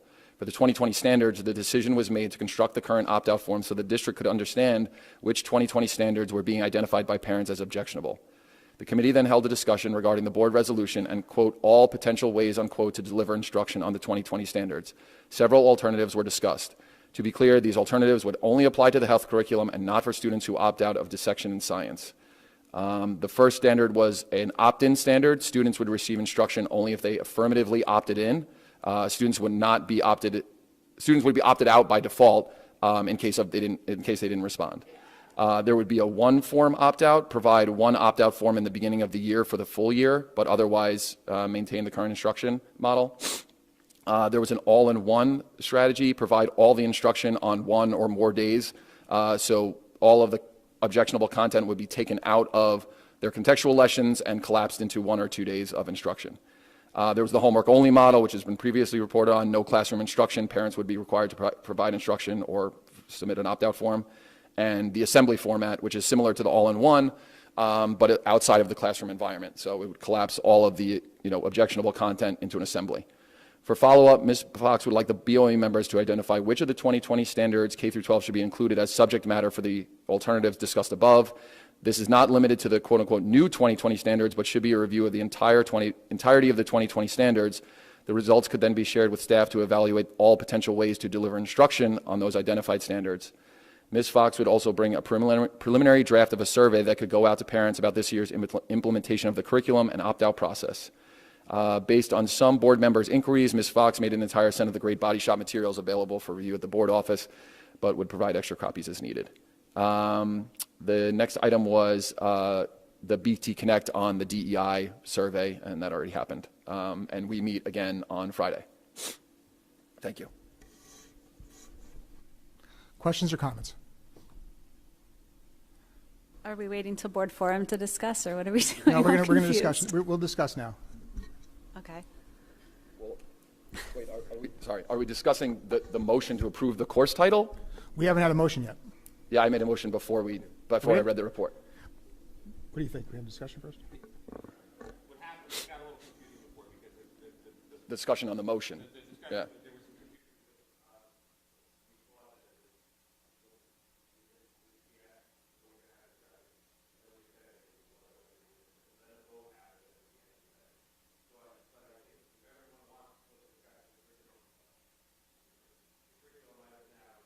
Certainly you can do that, whatever the board would like to do.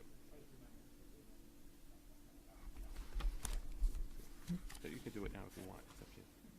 Yeah, let's do it. Let's do it after each committee. We'll just do policy later because we already skipped over that. Okay. That's fine. Do it now. Yeah. Okay. So discussion on the health curriculum. Okay. Yeah. Okay.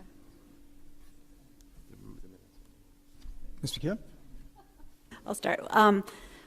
Obviously, I wasn't at the curriculum meeting. I don't agree with the options of sending it home or making it all in one day, or any of the other options that are advised against in the advisory opinion. I'm concerned because we still don't really know exactly which, I haven't seen exactly which topics are considered, you know what I mean? The ones that.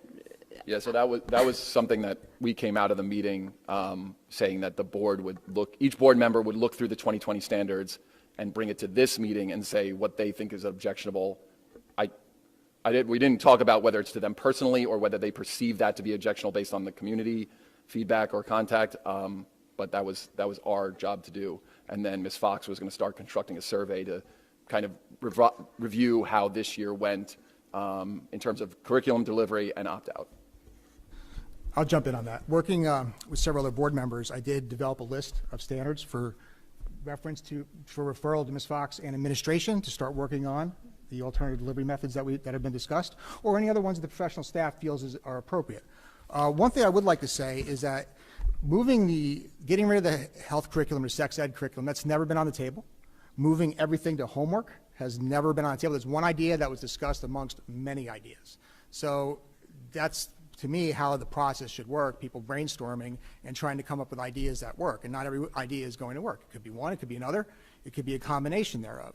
But I just want to put that out there because there is, I think, a little bit of a misperception that we were looking to move every single thing to homework. Again, that was an idea. It was discussed amongst several other ideas. So do we require a board vote to start giving you standards to take a look at?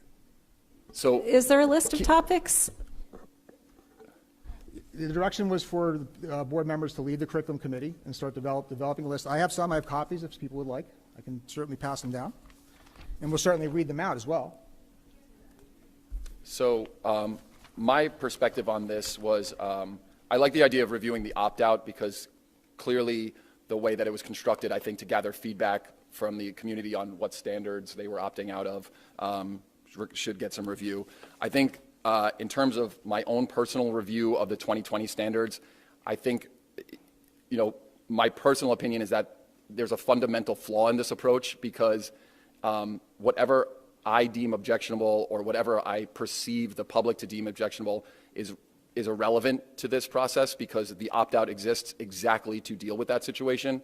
So regardless of what standard I personally think is objectionable or perceived to be objectionable, it doesn't really matter because any student can opt out of the health curriculum for that given topic if they have a moral, religious, ethical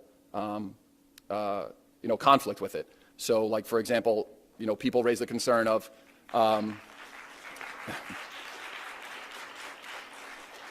some folks raise the concern of we would rather not have teachers teach. We would rather have, faith leaders or somebody else teach our children if the parents don't want to do it, which I think is a completely valid, exercise in judgment on a parent's part. Then the opt-out exists exactly for that purpose. You can opt your student out of that and then take them to the person that you would like to deliver that instruction or material to.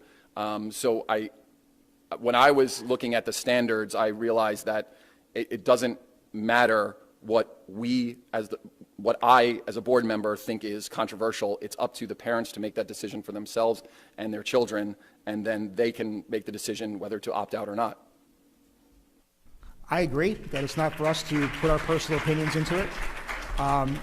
These standards and it's not a lot of them, but they are the ones from experience of attending every board meeting for the last several years, attending the BT Connect, going to the survey, and literally talking to hundreds of people.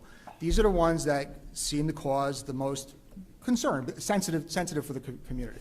So by looking at alternative ways to deliver some very specific standards, it's not the entire health curriculum, I think we are doing a good service to the community, frankly. Those are my thoughts on it. So, do you want to? Should we read these out or something so the public has some idea of what we're talking about? Sure. Yeah. I'll read them right now.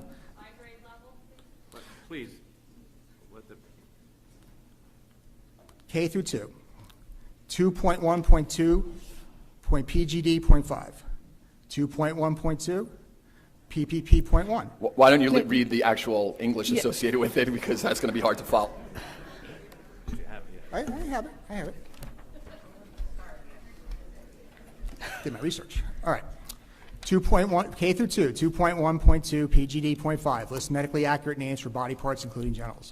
2.1.2.PPP.1 define reproduction. 2.1.2 SSH.2 discuss the range of ways that people express their gender and how gender role stereotypes may limit behavior. Grades 3 to 5. That was only 3 for K through 2. 3 to 5. 2.1.5.PGD.4 explain common human sexual development and the role of hormones. Parentheses, e.g., romantic and sexual feelings, masturbation, mood springs, timing of pubertal onset. Standard 2.1.5.SSH.1 describe gender role stereotypes and a potential impact on self and others. Standards 2.1.5.SSH.2 differentiate between sexual orientation and gender identity. Again, that's for grades 3 to 5. Grades 6 through 8. 2.1.8.PP.1 describe pregnancy, the signs of pregnancy, pregnancy options including parenting, abortion, and adoption. 2.1.8 SSH.1 differentiate between gender identity, gender expression, and sexual orientation. 2.1.8.SSH.2 develop a plan for the school to promote the dignity and respect for all genders, gender identities, gender expressions, and sexual orientations in the school community. 2.1.8.SSH.7 identify factors that are important in deciding whether and when to engage in sexual behaviors. 2.1.8.SSH.9 define vaginal, oral, and anal sex. 2.1.8.CHSS.3 identify the state and federal laws related to minors' access to sexual health care services, including pregnancy, STIs, HIV prevention, testing, care, and treatment.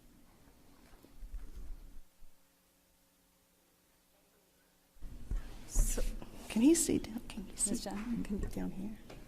Any other discussion? Yes. Can you? I don't think you guys can see this half of the table just the way. Okay. Go ahead. Okay. I kind of want to piggyback a little bit off of what Mr. Salmon said, because I'm looking at this list, and if I was thinking about my children and what I would feel is appropriate, I actually don't have any issue whatsoever with any of these things being taught. But I fully understand that there are some parents that do. So there is an opt-out, and I think that perhaps we need to focus on making the opt-out a easier, more accessible form, so that the parents who choose to opt out can do that. I feel like we need to address, because you did read it, and I can't believe I'm saying this out loud, but what is in the standard where it talks about masturbation for grades 3 through 5? Ms. Fox has addressed this repeatedly.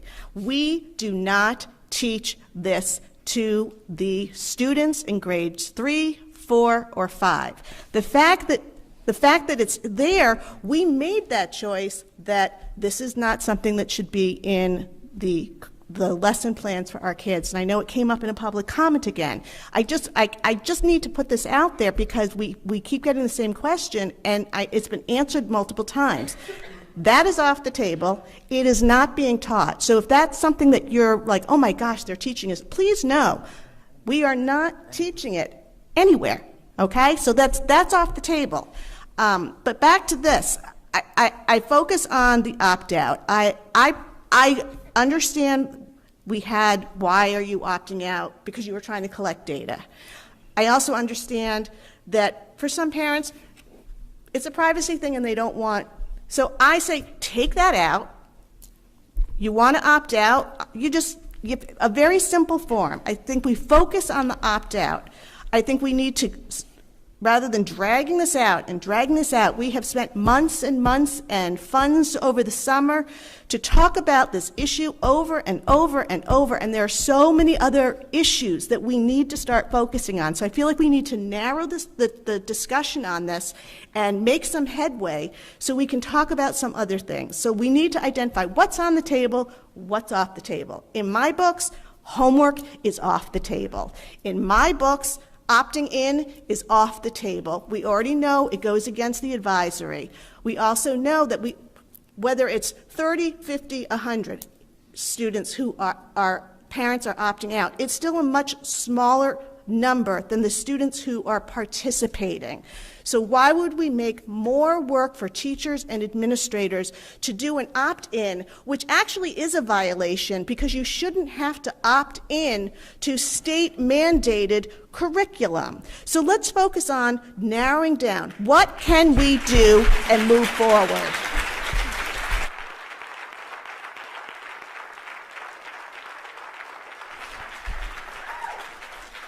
I'm going to hop in with something. I agree. The one standard, the teachers it's not being taught. I agree with that. There is a lot of misperception about that out in the community. Wait, I think the standard is being taught, but the example of masturbation is not being taught. Let me get to my point. Let me get to my point. My point being, just by codifying it, it's going to alleviate a lot of the concern out there in the community, because there is a lot of misinformation about it. So let's take that concern off of the community's plate. And I agree, we got bigger things to go on to. But there's also a difference of opinion up here. That's very clear. So I'm prepared to entertain a vote if that's what we have to do, to move the standards onto your plate, and to move along. There's no 9 through 12 stuff on here, so we're saying that's on purpose. Okay. That's the community's concerns, and again, this is not personal. This is not my personal. I have high school kids, but the community's concerns are more for the younger bands. High school, I think a more vigorous opt-out and more of the curriculum online and accessible would be perfectly acceptable. Mr. Rash, did you have something? I was going to say, I think a lot of the resistance is just the age appropriateness, not the content itself. Well, according to you, but 50% of the people don't. So, please. I know. Guys, so, right. So, I just think that needs to be made clear, right? It's the age appropriateness that people are pushing back on, not the content. Please, ma'am, there will be another opportunity for public comment. Ms. McEwen. Yeah, I agree with everything that Mr. Salmon and Ms. White just said. In terms of how we should proceed, and I also agree that it's not up to me to decide which of these I think is objectionable or not objectionable. I do have to just make one comment on one of them that bothers me that it's on this list, is the develop a plan for the school to promote dignity and respect for all genders, gender identities, gender expressions, and sexual orientations to the community. Because to me that's just more of that's just inclusion and acceptance, and to me that's not really sex ed or health. So, any other comments, Ms. Chippard? I was going to go back to Ms. Fox's remark at the curriculum committee meeting, where she was asking to clarify how the purchases of an updated copy of the textbook from the same publisher should be handled in the future. I would like to send or redirect this to be discussed at the policy committee on March 6th. Any other comments? Mr. Amin. Yeah, so just a couple of points from my perspective. It's always been about the process and transparency. I think this is a good start of exactly what the issues have been. So this is something I hadn't seen before, so thank you for putting this together. I think it clarifies what somebody else, a few other comments were, that sex ed will always be taught in Bernards Township as far as I'm concerned. It's what detail. So I think what I would also like to see is not just these topics, but the topics that are being taught, to comfort everybody that sex ed is still going to be taught, and that's not even up for discussion. A couple of comments, a few comments about the homework option. I think the majority of the board voted to explore all ways of providing this instruction. There were members who didn't vote for that motion who I thought were trying to limit it to homework, and the majority of the board did not limit it to homework. The number 27, 37, 47, that's come up a few times. I think there's clearly hundreds of people who want this. There's clearly hundreds of people who don't want this. It's the middle thousand that we have to give them a genuine opt-out approach. I don't think anybody can say with a straight face that there is a genuine opt-out approach if somebody wants to use it, if they have to opt out over a whole unit or for 6 weeks, or they're not sure what the topics are. I'm seeing a lot of question marks. I think an opt-out for these topics makes sense. If people want to exercise that opt-out, great. If people don't, that's great.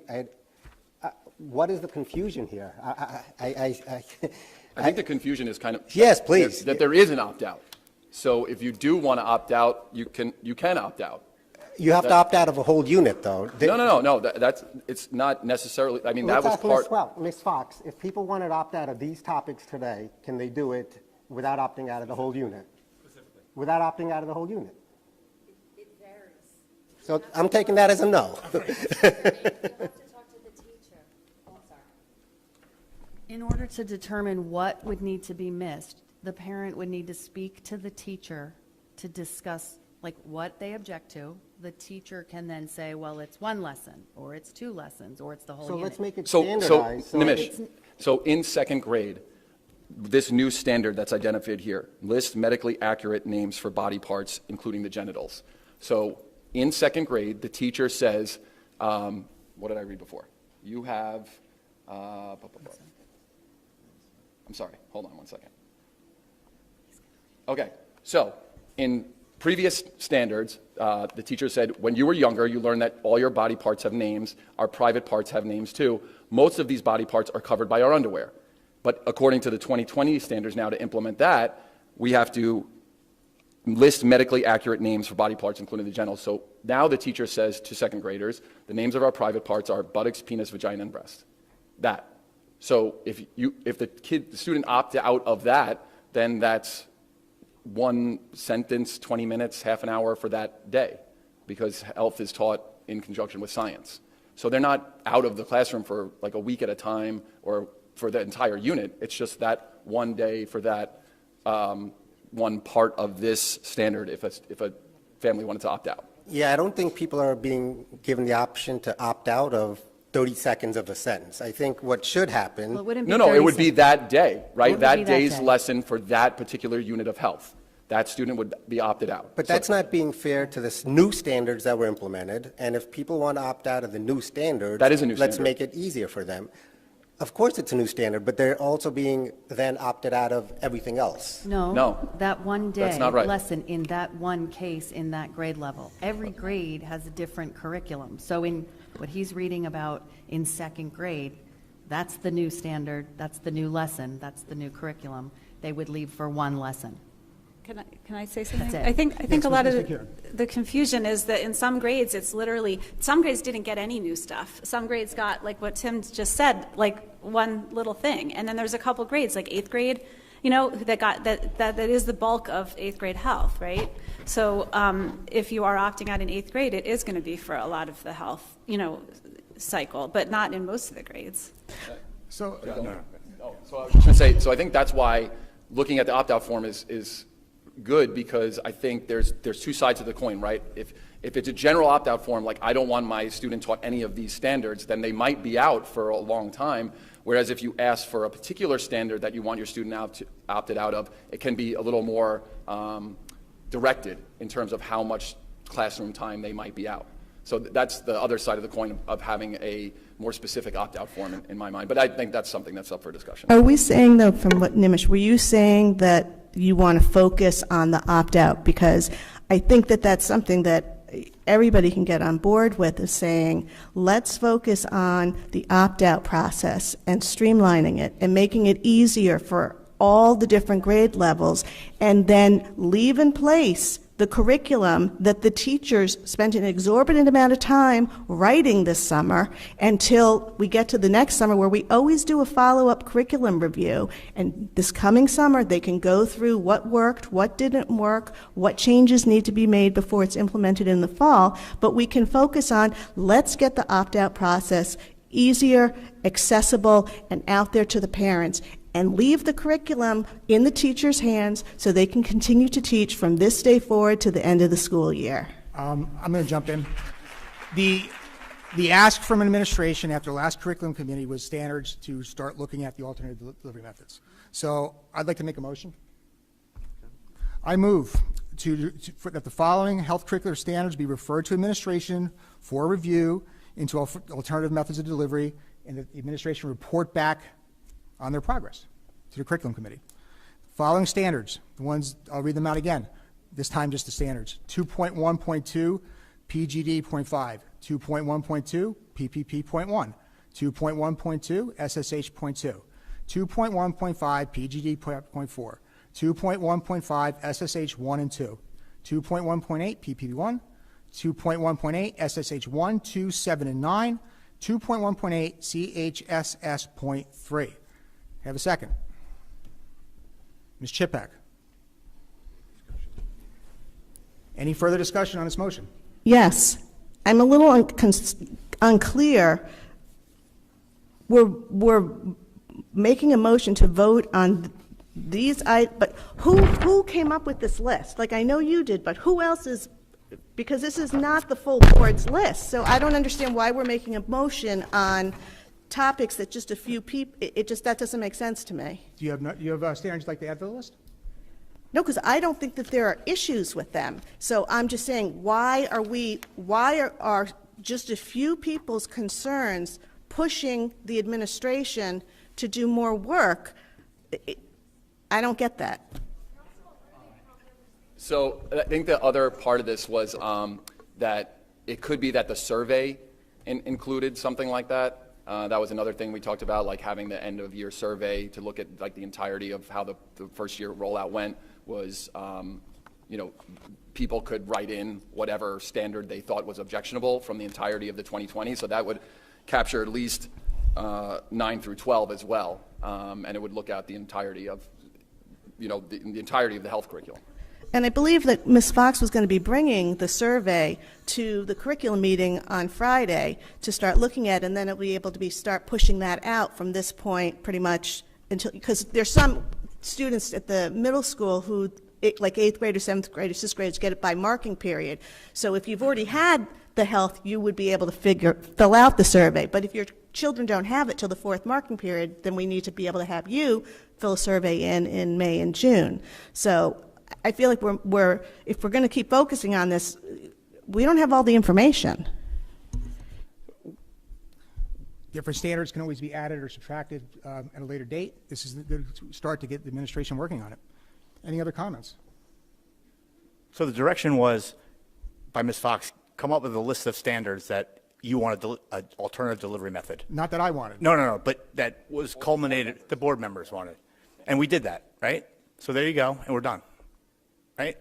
I mean, you have the standards, you're done. Like, Can I have a try roll to call find vote, it. please? Just make it easier to opt out of just these things, because I don't think you should opt out of everything. Like, here are the topics, make it easier just to opt out of those. That's it. Make it clean, make it easy, and leave everything else in place. I mean, let's move on then. I think that's what some of us have been trying to say. I'm with you. I'm with you on that. But just make it clean, clear. You have the direction now, Ms. Fox. Go. Can I have a roll call vote on the motion, please? It was Ms. Shipak and Can you say what the motion is again? Yes. I move that the following curriculum standards be referred to administration to review into alternative methods of forms of delivery and to report back to the curriculum committee on the results. So just one quick clarification, because we already said, like, last time we tried to cabinet to homework and one day. Now we're saying homework's off the table, or are we now saying this is included within all potential ways? I'm saying everything we've discussed is on the table, and any other ideas they can come up with. They are the professionals. Right, so everything that we talked about, like the opt-in, it's homework. all on the table. It's everything, okay, again, everything. All right. Can I have a roll call vote, please? certainly. I just needed the second. I have Ms. Shipak as the first. Keith made the motion. No, Mr. Molinari made the motion, okay. so she was the second. Gotcha. Thank you. Ready? Mr. Salmon? No. Ms. White? No. Ms. McKeon? No. Mr. Molinari? Yes. Mr. Amin? Yes. Ms. Shipak? Yes. Mr. Rashio? Yes. So we have 4 out of 7, so motion carries. Now, we still have the other curriculum committee items, but I did have a question regarding the curriculum committee minutes, another topic. I didn't see the AP, because in curriculum we discussed the AP history textbook that the supervisors put forward, as well as the accounting textbook that everybody was in favor of. I'm wondering why that is up for approval tonight. Yeah, do you want to take it? Oh, so the new process that was referred to in these minutes, this most recent meeting, the February 3rd minutes, was that the administration would propose a textbook, then wait a month for public comment review, BOE member comment review, and then put the textbook up on the next agenda for approval. So the reason that the reason you heard about it twice was that you were at the previous curriculum committee meeting, which was the old curriculum committee.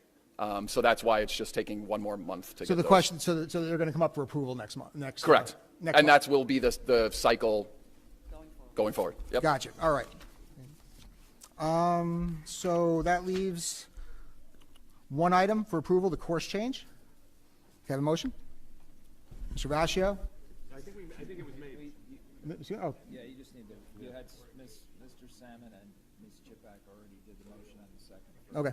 That one was a while ago. Yeah, we just need to vote. All right. Roll call vote, please. Mr. Salmon? Yes. Ms. White? Yes. Ms. McKeon? Yes. Mr. Molinari? Yes. Mr. Amin? Yes. Ms. Chipak? Yes. Mr. Rashio? Yes. Motion carries. That brings us to liaison committee reports. What's that? Oh, I'm sorry. Mr. McCann? Yeah, I wasn't sure if you were going to do it or not, but No, by all, it was our first inaugural meeting. Yep. So the new Facilities and Operations Committee discussed a lot of things. The first thing we discussed was the long-term project for transforming Varsity Field into a sports complex, turf fields that will house lacrosse, soccer, and field hockey. A detailed survey and the architectural design was given to Chilla for her review, given her background in architectural engineering. According to Boswell, and we're still unclear on this, they thought all the permits were in place to proceed with our plans. We discussed funding options for it, and where the school doesn't pay for itself, reaching out to Verizon and Affinity, some of the local corporations. Boswell said they had a good relationship with the town. It could be better, so we're facilitating that. And the time frame estimates are as follows. The survey is going to be completed by mid-May 2023, complete topographical survey by midsummer, and yes, Did these go out to the full board? should have. I believe so, yeah. Yeah, yeah. That's right. Girls varsity softball field. So we've had drainage problems for many years. The lower fields are, it's not a new problem. It stems from the drainage from the turf field flowing all the way down. The runoff from Lee Field it's about 27 acres of runoff. In 2011, the school was given a comprehensive draining solution, which cost about $500,000. Now it's going to be at least twice that.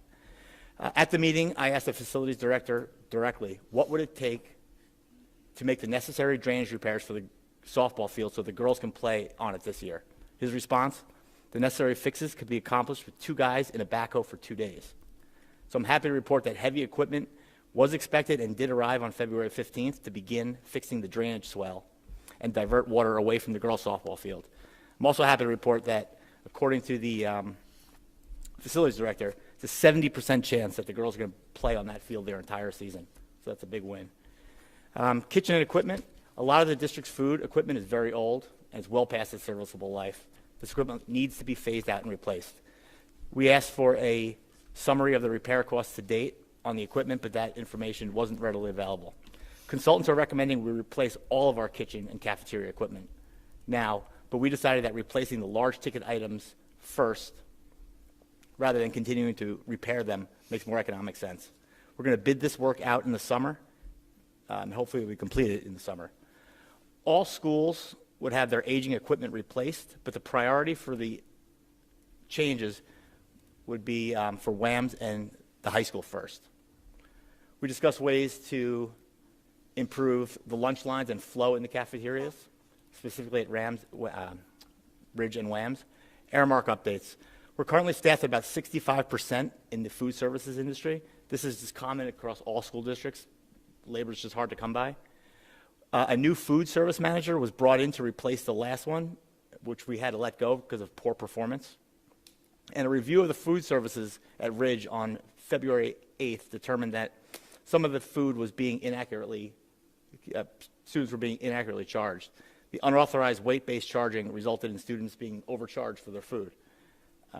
Going forward, prices will be made known clearly and visible to all students, including items required for the fixed school lunch price. As of date, all weight-based foods have been eliminated. The committee determined that what services to continue with Aramark and what not. We think the best course is to bifurcate out the Aramark services. We're putting an RFP out.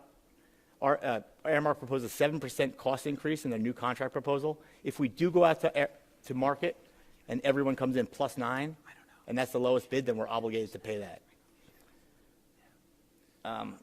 We're recommending that we re-engage with the town to handle some of our facilities and grounds, kind of a joint venture. I think it makes perfect sense from an economic standpoint. Basically, we're keeping the tax dollars within the community. So it doesn't matter if you're paying the school or you're paying the town, it's getting done. Rodents and bathrooms. Dr. Lazovic came and said that as of February 9th, all bathrooms at Ridge were open and operational. Some of the closures were due to equipment failures, mainly the equipment installed for the COVID reasons, such as touchless faucets. Some of this equipment was not the best quality when it was originally bought and only came with 1-year warranties. So oftentimes the equipment remained out of service while we were waiting for service parts. We discussed that the district always keep a surplus of replacement parts and equipment to eliminate repair delays. This should keep the bathrooms always open. The committee also recommended we discuss keeping a standing inventory of toilet paper and soaps and things like that, which I believe we already do.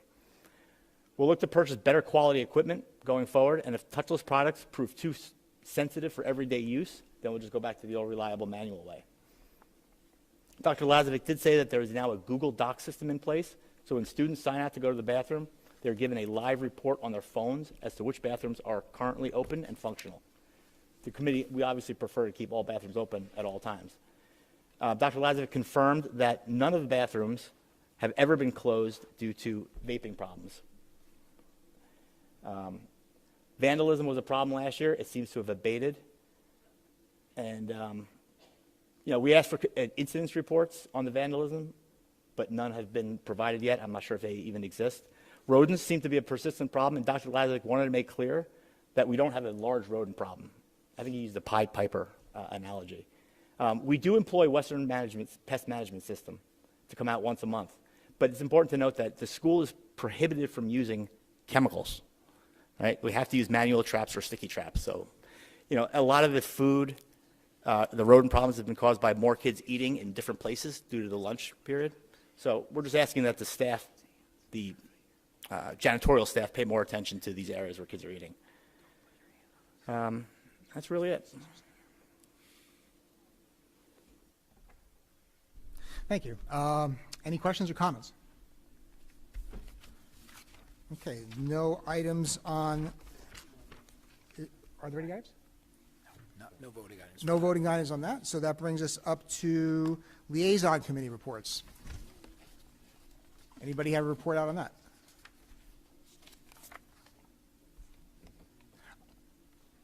I'll report out for Ms. Light then.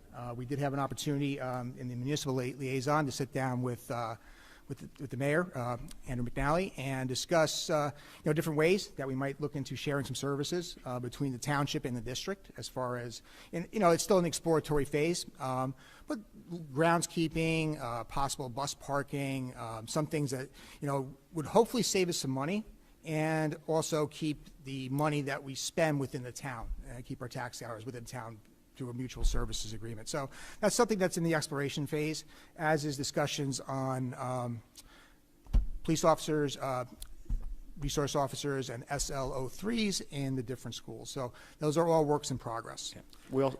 We also discussed the paving of the road behind, the Ridge parking lot that goes behind the police station. Paving that would alleviate a lot of the traffic concerns in the morning, especially for students. So we're going to work on a joint venture with them on that as well. So any questions about the municipal liaison report? Okay, seeing none, we are now on public comment for non-agenda items.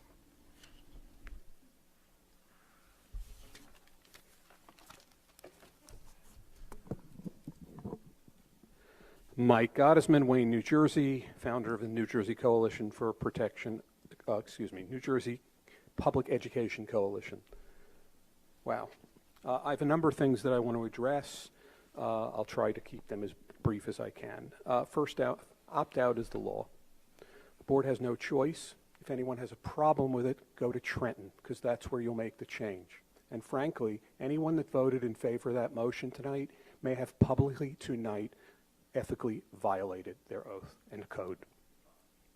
Number two, the opt-out form merely says that someone has to give a statement of conscience of a moral or religious belief that they don't want their children taught this information. So if what you're looking at is putting all of the curriculum items on the form and asking people to check the boxes or indicate which they object to, I think you're going to have a problem with that. That's not what the statute says. It says a statement of moral or religious conscience. Number three, the woman who objected to the fact that I spoke here tonight. Well, that's the law. Anyone can speak at a school board meeting as long as they don't disrupt it. So I have every right to speak here. I find it interesting that the person who criticized me doesn't even have children in the district. I'm also insulted by the attempt to put me in the same sentence as the Proud Boys, and frankly, I am making the rounds. I am a public advocate for education. That's my job, and that's what I do. Engage and entertain.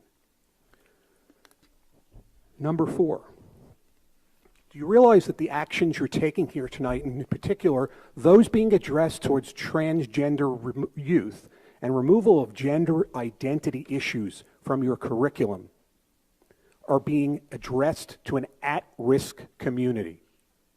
A community that already has a higher percentage of suicidal ideation and suicides than the general children in K through 12. And you're sending them a message.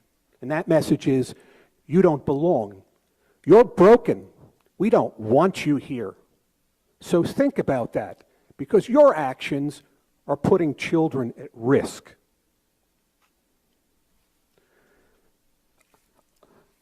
The indication that public comment time is going to be cut. When you ran for board, did you sign up for specific hours? Did you say, oh, well, I have to be home by 10 o'clock to put my kid to sleep? No.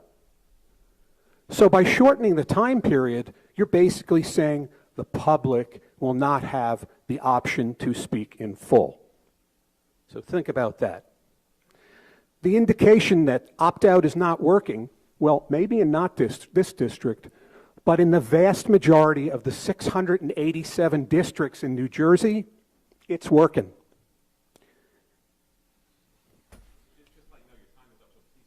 Absolutely.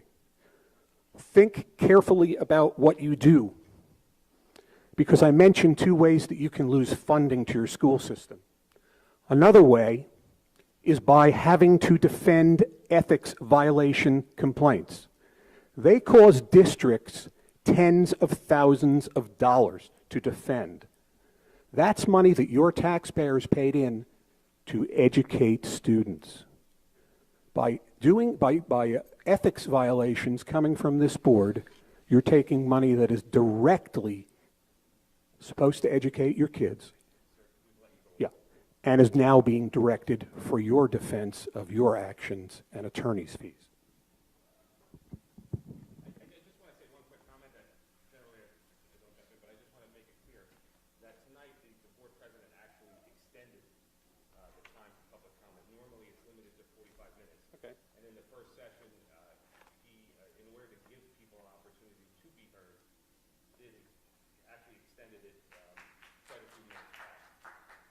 And I apologize for my comment then.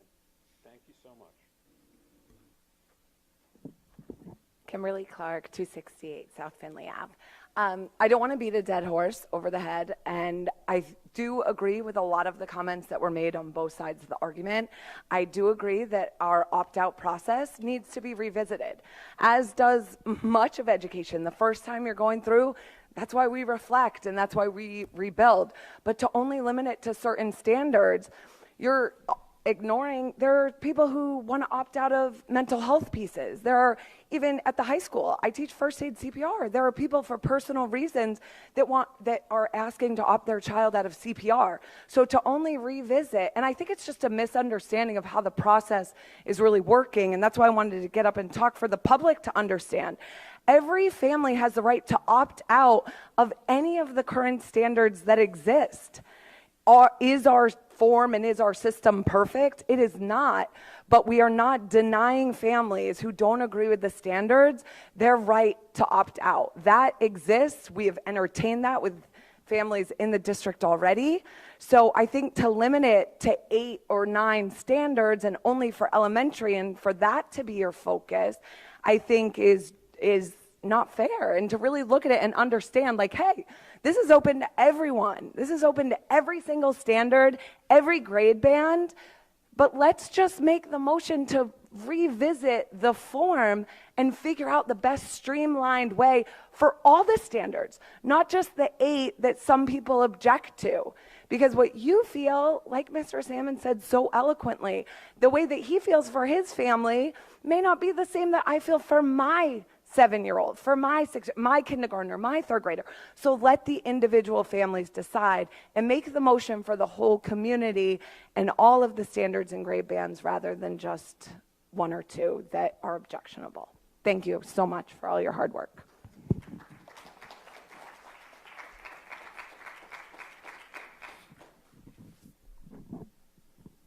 Alicia Martini, 118 Blackburn Road. I'm going to change up the topic for just a moment. I'm here tonight as a representative of the Ridge PTO as one of the co-presidents. Before I read our formal statement, I did have a question that has come up since this was written. At the last BT Connect meeting, Ms. Light ended her report by stating she believed that through using surplus funds, the budget could be created this year with no cuts. Many of us who had worried about cuts to staff and programs left that meeting feeling relieved. However, then just this past Monday at Mr. Markarian's superintendent's meeting, which all of the PTO presidents attended, Mr. Rascio stated it would be a heavy lift to get this board to reinstate the WAM's assistant principal position. Our current 22-23 budget has 11 assistant principals in it. According to Mr. Rascio, it sounds like next year's budget would only have 10 APs, which is a cut. So I would appreciate some clarification on that. The Ridge PTO serves as a representative for the parents, teachers, and students at Ridge High School. As a board, we drafted the letter below to express the grave concerns all of us at Ridge about the change of Ms. Howarth, our assistant principal, to half-time. At our February board meeting, we voted to approve the sending of this letter to the Board of Education.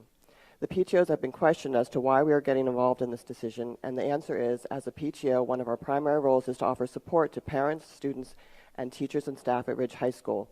Therefore, when a Board of Education decision negatively impacts all three of these populations, it causes us great concern.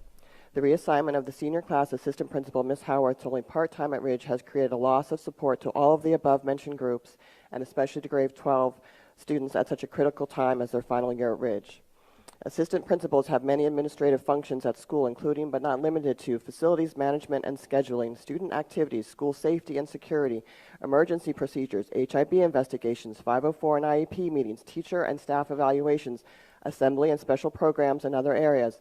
They are also responsible for leading needed change, whether instructional or operational. They develop and run professional sessions for the entire staff each month. All of the above already sounds like a full-time job. However, the APs are responsible for an even more important job, and that is providing assistance and support to the students in their grades, as well as parents and teachers. The 4-year plan, which allows our APs to follow a class their entire high school career, was specifically designed to allow those close relationships to develop. There is a saying, bigger kids, bigger problems, which holds true at Ridge. Many of the issues faced by our students are urgent and can have catastrophic, even life and death consequences if not adequately addressed. While Dr. Lazovic and the other APs have worked valiantly to cover for the absence of Ms. Howarth, in addition to their already robust regular responsibilities, there's only so much time in a day. It is just impossible to deliver the same quality of service to our students, parents, and staff with only half a person or others just filling in and not familiar with particular situations or issues. In addition, the student population at Ridge has remained relatively steady and has not seen dramatic decreases that would necessitate a reduction in staff. This is yet one more reason to retain 4 APs at Ridge, as it always has been the standard and is accepted best practice at a high school of our size. We take our mission to support the families and staff at Ridge very seriously and kindly request you do the same by reinstating Ms. Howarth as a full-time Ridge AP for the remainder of the year, or at the very least next year and going forward, so that she can support the classes of 2023 and 2027 the way they deserve. I just want to close.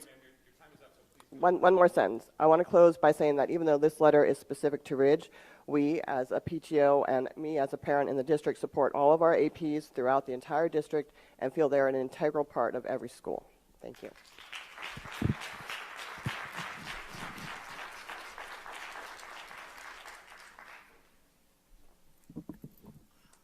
Shifting gears once again, my name is Erica Fitzpatrick, 53 Atlas in Basking Ridge. I have a student in the CBAP program at Oak Street.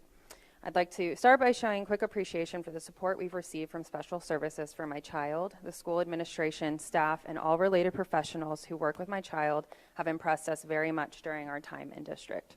For those unfamiliar with the CBAP program, Comprehensive Behavior Analytic Program, I'd like to briefly talk about the importance of having adequate staff, both quantity and quality, represented in the CBAP program amongst all schools. The students in this program require a high level of hands-on instruction. Oftentimes, they are the most severely impacted by their disability. They do not learn the same way as their typically developing peers. Because of this, having a higher level of support is critical for their success in the classroom, also in learning life skills and keeping them safe. First and most important is the safety element. Nearly 50% of autistics tend to elope. Eloping is escaping or running away. Many factors are involved in these situations, but oftentimes the person is acting on impulse. Having a higher level of staff support in the CBAP program allows for better safety measures to be in place for our students. No one wants to get a call from school administration or the police that their child is missing. I can speak from my experience at the elementary level. Many of our students are learning life skills as rudimentary as toilet training. Because of the complex motor planning, sensory awareness, communication, and executive functioning skills required, many of the students in the CBAP program require one-on-one assistance in the restroom. Beyond this, many students in the CBAP program have difficulties with communicating.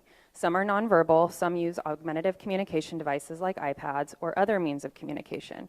Having that higher level of support from staff who are trained in these various modalities helps set up the child for success when it comes to learning and also interacting with their peers and navigating their environment.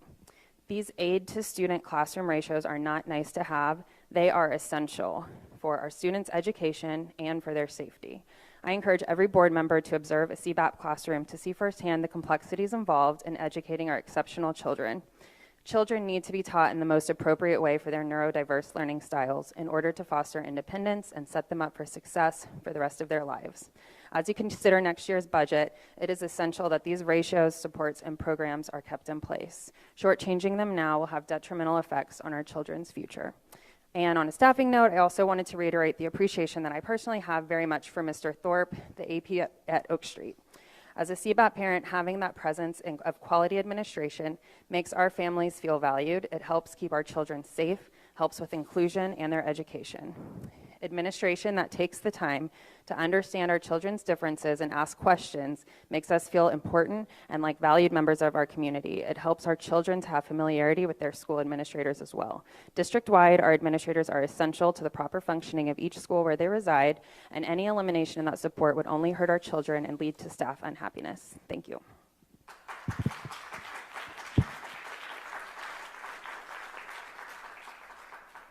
Hi, Kara Cooper, Mayflower Drive. The point that, I'm changing back, and I just want to say something quickly, but the point that was made before about having 50% of the people or whoever vote, because you had all the different points that you had when you ran as individuals or groups, and then the fact that you were voted in, people don't vote based on everything, the whole entire bubble. So we take each individual point and we weigh it out and we vote on either the person or the individual or the group based on what we think is best. It's not a whole big bubble. And the fact that that point was made really doesn't sit right with me. And I don't want to be put in any bubble. I take each individual point and I think about it, and then I see that it's new to you guys what's going on here and how it works and how the process works, and I'm pretty sure that what I heard tonight was that people want this new curriculum, this new and improved curriculum. It's much needed. I think if you can't understand that from all the wonderful things that was said, then you need to go back and read it again, because it's very smart and important. And the fact that there are parents and teachers and students here talking in favor of this new and improved curriculum is what you need to know tonight, because that's what the people want. Not because you're voted in, then everything that all the points that you had campaigned for is what the majority of the people want. That's not true. So I really need to make that clear, that take each point individually, and what you heard tonight was the opposite of what you just voted in, and that's very upsetting, and now I'm walking away very upset. So please, I just need to put a hard stop to that point immediately.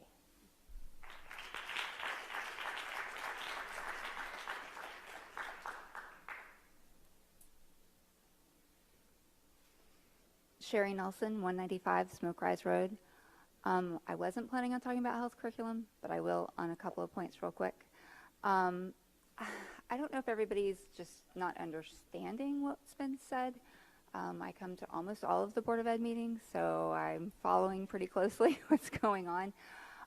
The survey we did last summer was where we found that 50-50 split, if I recall correctly, those results. So I think that's part of where we get the idea that we have 50% supporting, 50% against. I do think the election is worth noting. I believe Mr. Molinari spoke about speaking to people door to door at one of the meetings and the feedback you get there. Not everyone comes to a Board of Ed meeting. Not everyone's comfortable getting up to the microphone. And then the gentleman who doesn't live here is speaking about our opt-out process coming from a place of ignorance. He does, I'm sure, has not seen our opt-out form and doesn't understand why some of us have been upset about that process. I've been very outspoken about it. I will say the form got fixed halfway. We took ethical off and we put religious on, so thank you. That was my specific request. But we still have these required things at the bottom of the form to say, oh, it'd be helpful to know why, and what's the statute and how does it conflict with your religious beliefs, or like, that's not legal. You can leave that on the form, but just make it optional. Don't make it a required thing, and we'd be getting really close to having an opt-out process that follows the law. Now, what I really wanted to say. About the budget. Been coming to many budget presentations over the last 15 years. I don't recall any budget discussions prior to the preliminary budget presentation in previous years. I've never seen another Board of Ed member demand agreement on a commitment to funding anything specific in advance of a budget presentation, as Ms. White did earlier.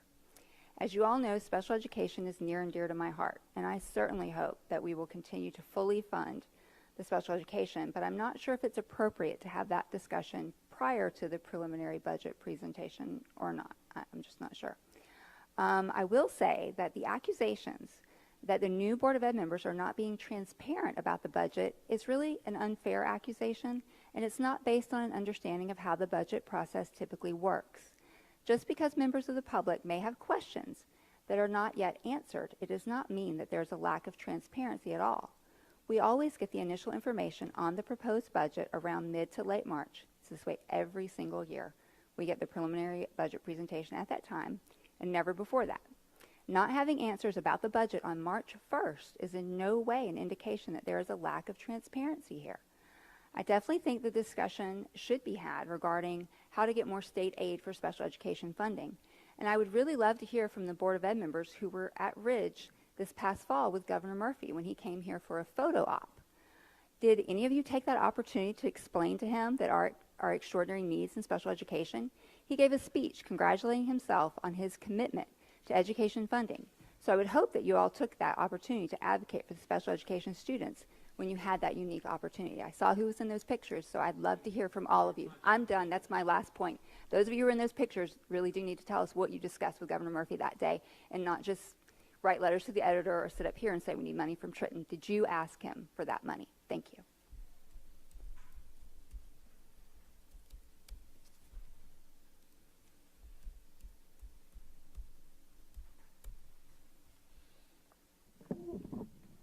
Good evening, I'm Frank Klaus from 18 Owens Court in Basking Ridge.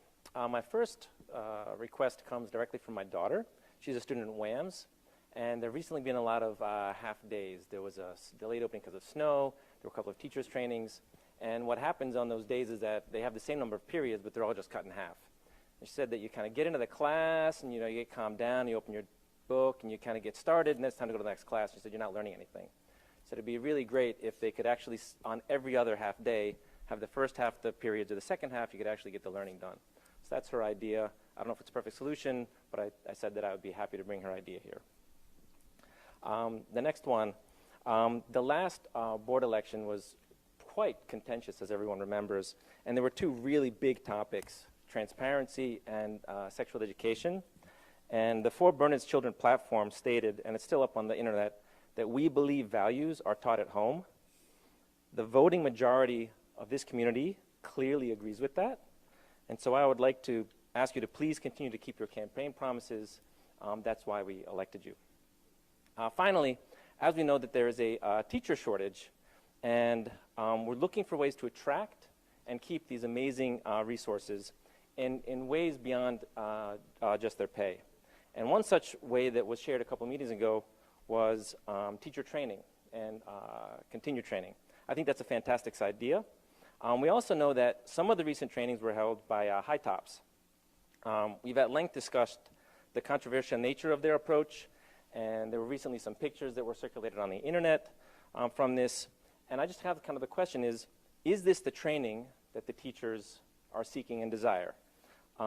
Related to this, in the DEI survey, among the many, many other findings, it was said that sometimes the teachers feel that their voice is not heard. So this is an administration that loves surveys. I would suggest that we survey the teachers regarding what further training they want and give them that training because that's likely what is going to really like their school district and keep them here. We can ask them what's good about the district, its leadership, what can be improved, and work together with them to make all that happen. Thank you.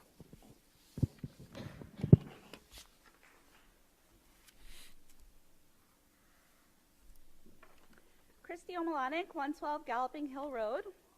I'm reading a condensed version of the letter I sent to the Board of Ed on February 3rd and was published in the Bernardsville News on February 6th. If I knew that we could go over our 3-minute mark, I wouldn't have condensed it, but you can read the full letter online. I also, before I start, want to say that I have 2 children at Oak Street School, a 2nd grader and a 5th grader. I have received tons of information from both of their teachers about the health curriculum, what's coming up, when it's coming up, and have received all the materials, and that hasn't been an issue for me personally.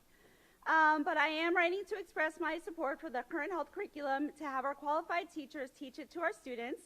Sending controversial topics home to be taught via a homework assignment is deeply concerning to me, especially since there is an opt-out option already in existence, and the data shows that only 27 out of approximately 48 students, or 0.0056% of the student population, has opted out. The vast majority want their children to be taught the state-mandated curriculum at school by teachers, at least all of the people that I know in my Oak Street School community, and not have anything replaced as homework or a last day of school handout. Your responsibility as elected servants is to serve the whole student body, not just the very vocal minority, and most importantly, to keep our kids safe.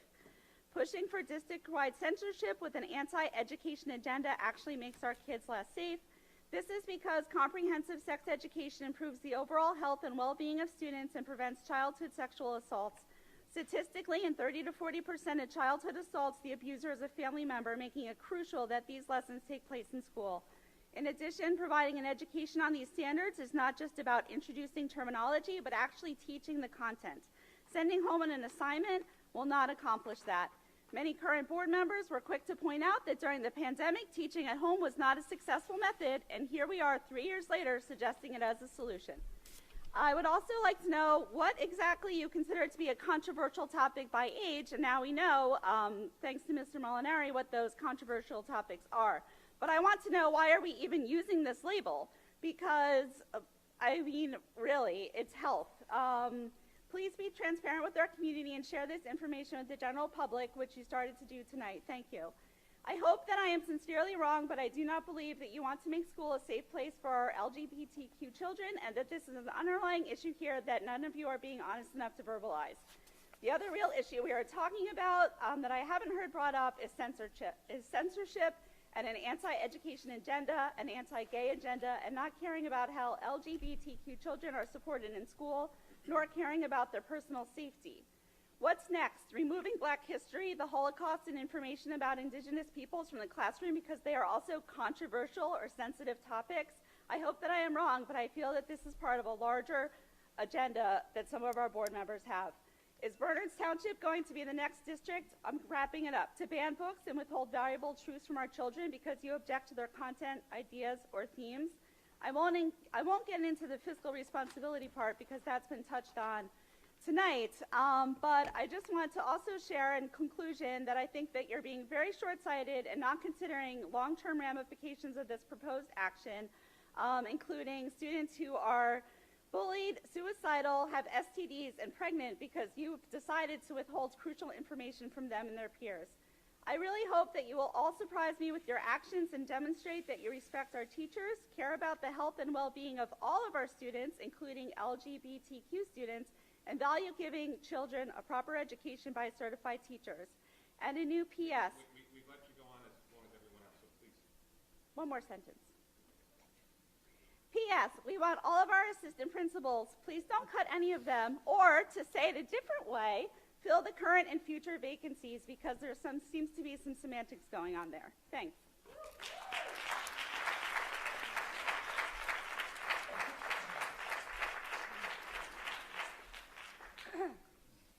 Shanna Pfau, 40 Berkeley Circle.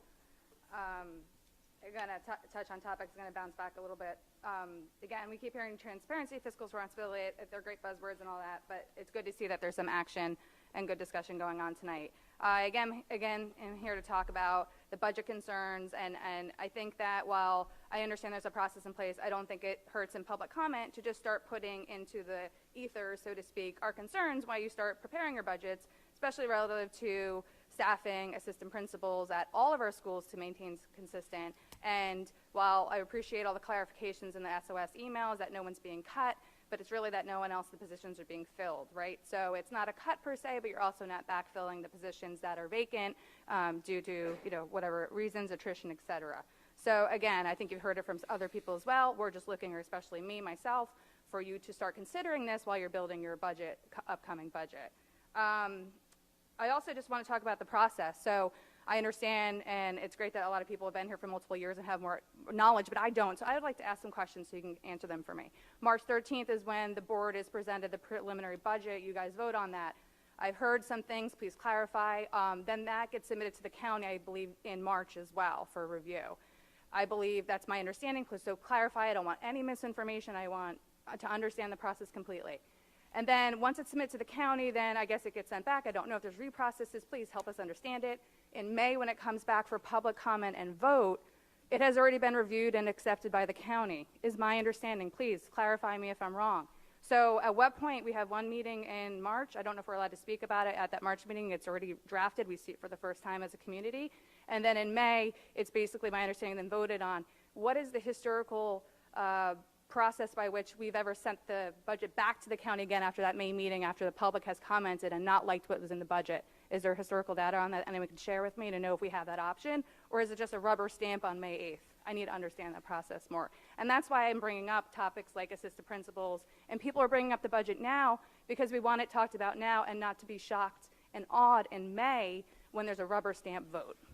So that's what I have on that. And then regarding the health curriculum real quick, I forget which woman spoke. I completely agree. I think trying to conjecture why people voted how in the fall relative to health curriculum is just really dangerous and kind of comes from a place of, again, I don't want to be put in a box either.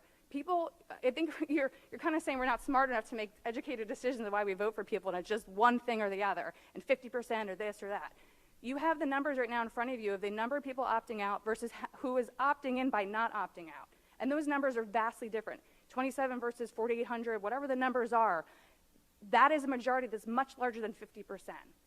Those are real numbers.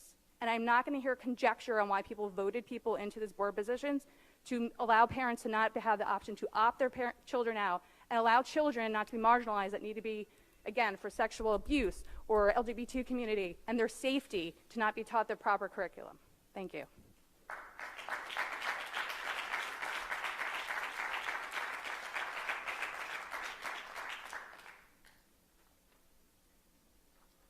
Cody Smith, 36 Royal Oak Drive. A couple comments on what we heard earlier. So first, this notion that we're going to try to take something away in terms of the sex ed, that's not what people like me are advocating.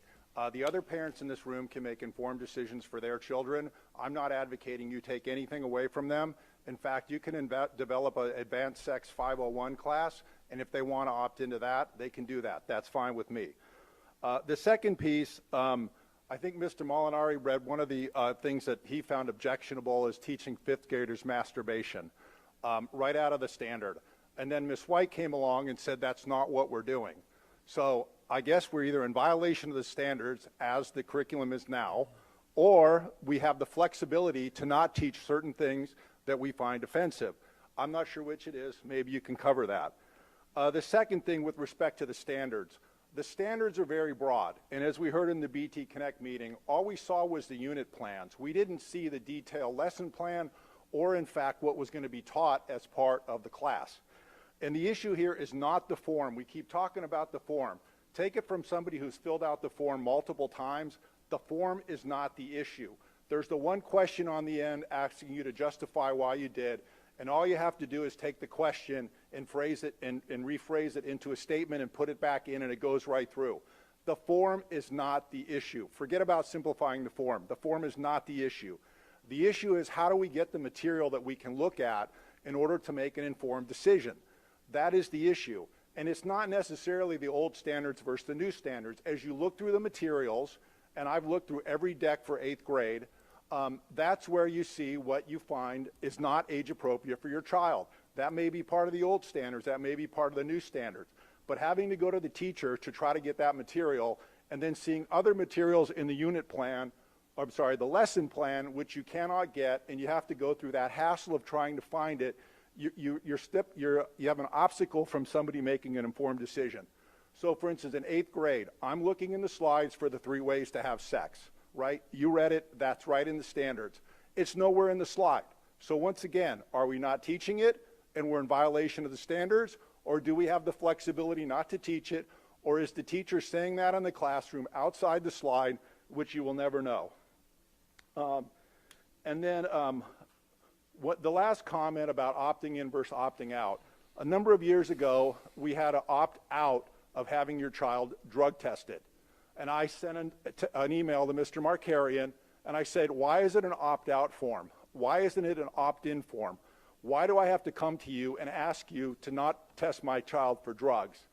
I don't remember the response he got, but he sent to me. But my point is, if we made that an opt-in, do you think we'd have the same numbers? I don't know how many kids opted out of that, but I would bet if you had to go through there and make an opt-in election, the numbers would be significantly different than they were with the opt-out. Thank you.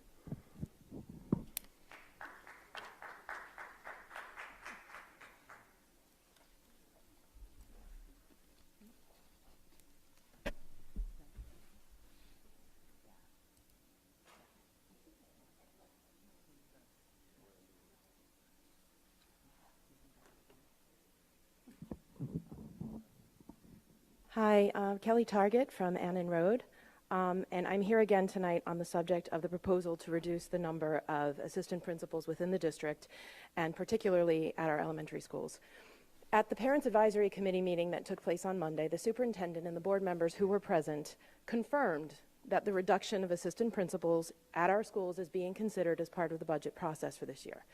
It's along with a bunch of other options, but it is on the table. I appreciated that very much, and it's very important because both myself and other PTO presidents have faced a lot of scorn, name-calling, anonymous threats, and other just outrageous behaviors from members of this community as a result of the lack of transparency on this subject. To the point that was made just a moment ago, we are here advocating before the budget is put through to let you know how strongly and passionately we feel about this subject and how important our assistant principals are to our students. Last November, the district engaged in a pilot program, for lack of a better phrase, in which they did not backfill a role for someone who left the district in an assistant principal role. That led to shared services between WAMS and Ridge High School, where they're splitting an assistant principal 50% and 50%. We now know that that pilot program has failed. It has utterly failed, and I think that there is unanimity on the subject of that failure. In fact, we've seen an uptick pretty significant in the number of HIB cases at those schools, as well as increases in anxiety and children who are in crisis and other tragedies that our assistant principals help to mitigate and defend against. Using our elementary school students now as guinea pigs to test this failed pilot further is not the solution. And I encourage all of you, as you embark on the budget discussions, to take this very seriously. I truly hope that when the budget comes out and when we see the draft of it, that we're going to see 11 principals, and not only that we're going to, assistant principals, excuse me, and not only that we're going to see them, but that we're going to have the intent to fill those roles rather than to use them as space fillers or I don't know what, to reallocate the money for other purposes.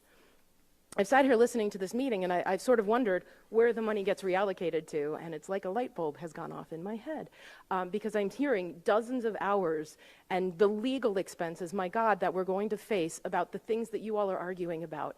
And what I hear sitting in the audience is a cacophony. There's no unanimity, there's no understanding. You're not even talking about the same things. In fact, we see board members who appear to be misinformed on the subject, and we hear from members of the public spreading that same misinformation that I heard that my 5th grader was going to be taught how to masturbate. I want to know, what does the final exam look like in 5th grade health? How do we know that they've successfully been taught how to masturbate? You know, my daughter is in 5th grade health, and she has not been taught how to masturbate. She's going to have to learn it the way we all learned it, the old-fashioned way, right? So spreading this misinformation is not helping anyone. It's driving outrage and fury over nothing. I do appreciate Ms. White trying to make that clear to everyone tonight. Mr. Markarian, I know you asked at that meeting, you asked, does anybody feel, would any PTO president ever approve a reduction in administration? And I said yes. I said, there is excess administration, and I hear the alarm going off, so you don't have to remind me, I'm winding down. There is excessive administration here, and what we saw tonight is an example of that. Poor Ms. Fox is being sent on an excursion to explore ideas that have already been proved inaccurate and not helpful to the district. We've heard people say that the process is what is flawed and the form is what is flawed. Let's do what they do in private industry. I work in private industry. They'd call other districts. They'd say, share your process, share your form with us. Why are we not doing that benchmarking instead of arguing at board meetings ad nauseum about this? You'll see me again on the 13th, I'm pretty sure. Hopefully not. Let's see how that goes. I appreciate all of you and your thought and the hard work you put in on this. Thank you.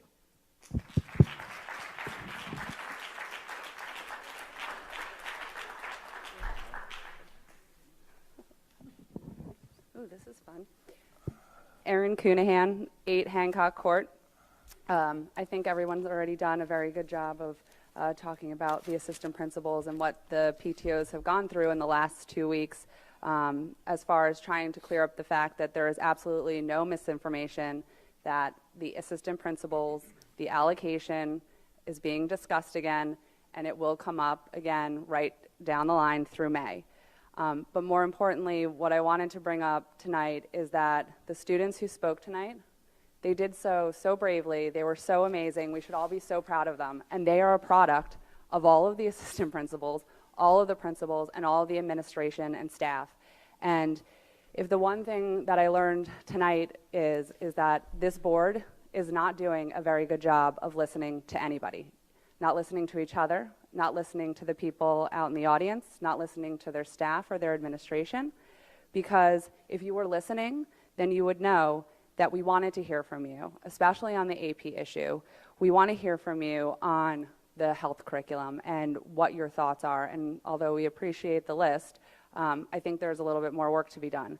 But as far as the assistant principal piece is concerned, you know, it's not as simple as just we're going to show you the budget. Everybody needs to understand the process, and you need to accept the feedback from the community, because at the end of the day, you're not here to serve yourself. Even if you think that's what you were elected for, you're not. Nobody out here wants to know that you're only going to worry about the 37 health curriculum kids, because there are hundreds of kids that are suffering because they don't have their assistant principals like they need to. And we need to have that same passion, that same immediate response on the issues that the community is bringing up. And so, you know, when you only talk about the 37 health curriculum kids, it makes it seem like all the other kids don't matter, that their experience, their trauma, their stigmatized experience, none of that matters. And that's not what you're here to do. You're here to address all of the kids and to do the best for them. Thank you.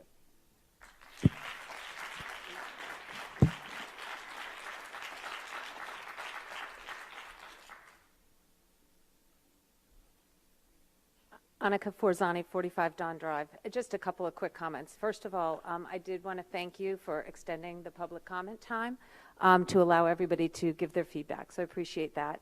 I also wanted to thank you for getting rid of that weight-based food at the cafeteria and really relooking at Aramark, because they are selling so much junk to our kids. And the weight-based food, I don't know if other parents have ever looked at their My School Bucks, but it's ridiculous when they bought that stuff. So I appreciate you looking into that. And then just quick going back to that, you know, the health curriculum, it was interesting hearing the conversations, because at one point I thought, geez, are we maybe all in agreement here? Because I heard Mr. Amin and Mr. Rasho seem to agree that what really needs to be looked at is making the opt-out easier for some people, and I'm not against that. You know, I don't necessarily agree with the things people are opting out. I mean, I look at this, you know, comment about accurate names for body parts, you know, by second grade. I'm actually shocked that some people wouldn't have taught their kids that by second grade. I think that's something you teach them when they're 3 or 4 years old, but okay, that doesn't matter what I think. The point is everybody feels differently. They want to opt out. I'm totally fine with that. And, you know, so I think that's reasonable. And I felt like we all agreed that that was reasonable when I heard the comments up there.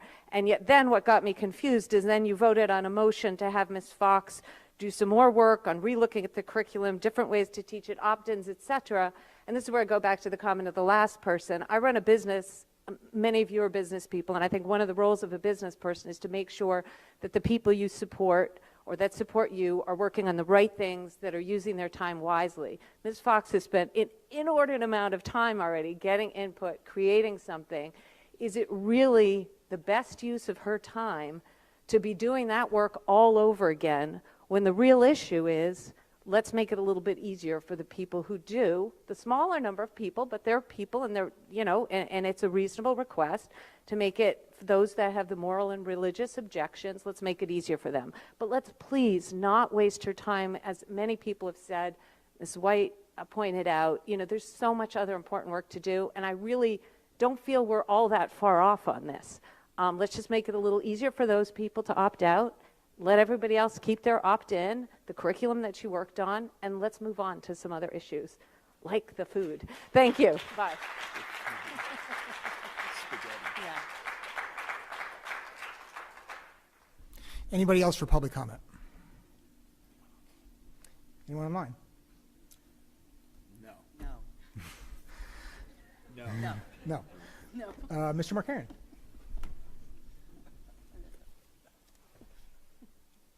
So the one thing I wanted to respond to a little bit was the calendar question for the budget. We talked about this a little bit, I guess it was on Monday. So we have a draft budget that we'll present at the next board meeting on March 13th. There's a very comprehensive process that the state publishes with regard to budget calendar, everything of that nature. So I'll be happy to share a link to that for anybody that wants to read through it. I'll put that out on Friday. But basically, you have to have your budget tentatively submitted by Monday, March 20th, so that it can be approved by the executive county superintendent.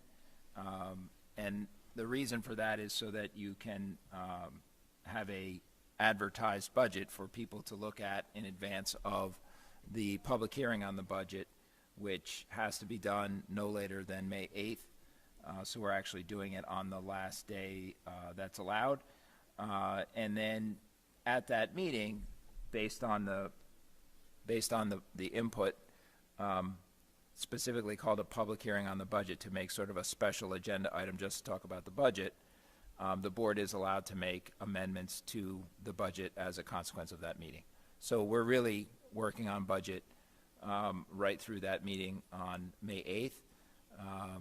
But of course, it's a constant process. It's really 12 months where you're, you know, every day managing, right? Because a budget, as everyone knows, right, a budget's a tool. It's a management tool. And so you're really working it every day for the 12-month cycle.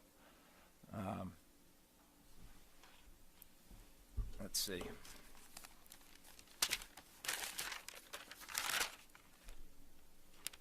So obviously, lots of comments about the health curriculum.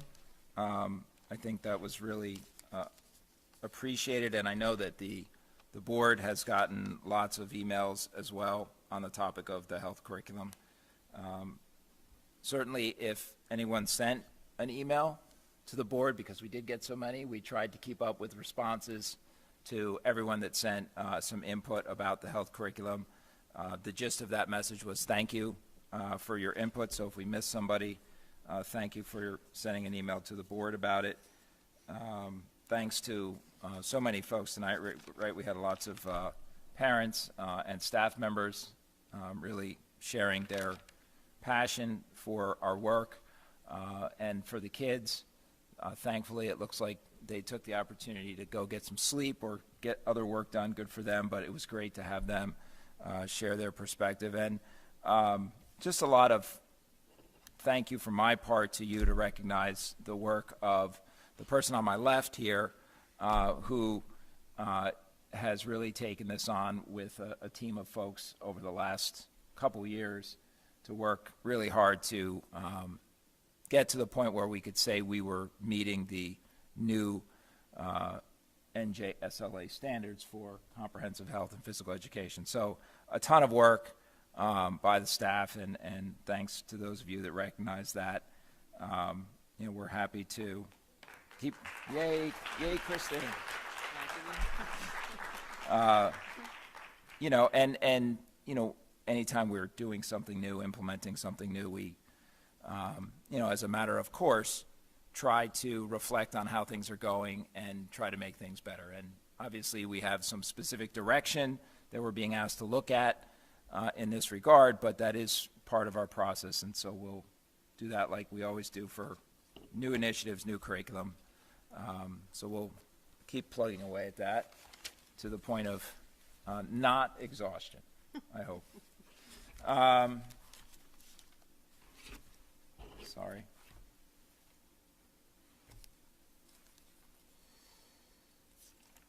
I think the other main, a couple other comments I heard by category were kind of about the assistant principals and the budgeting process. You know, we have to review all of our staff as we do our budget for March 13th and beyond. And it is true that we don't normally have a lot of discussion until the March preliminary presentation. And then really from March through the spring, we are constantly fine-tuning what it is that we're trying to do with staff, because in the interim, you're getting a lot of information, right? You're getting information about students and new students, and that has an impact on staffing and sometimes even move-ins over the summer. That's why I said, you know, the budget is really a tool, and you're trying to manage it. And so certainly I understand the conversation about the assistant principals. Obviously, you know, it's true in my view that we've had a challenging year, probably more so than even myself or the board anticipated in not filling that vacancy back in the fall. There's been a lot of extra work.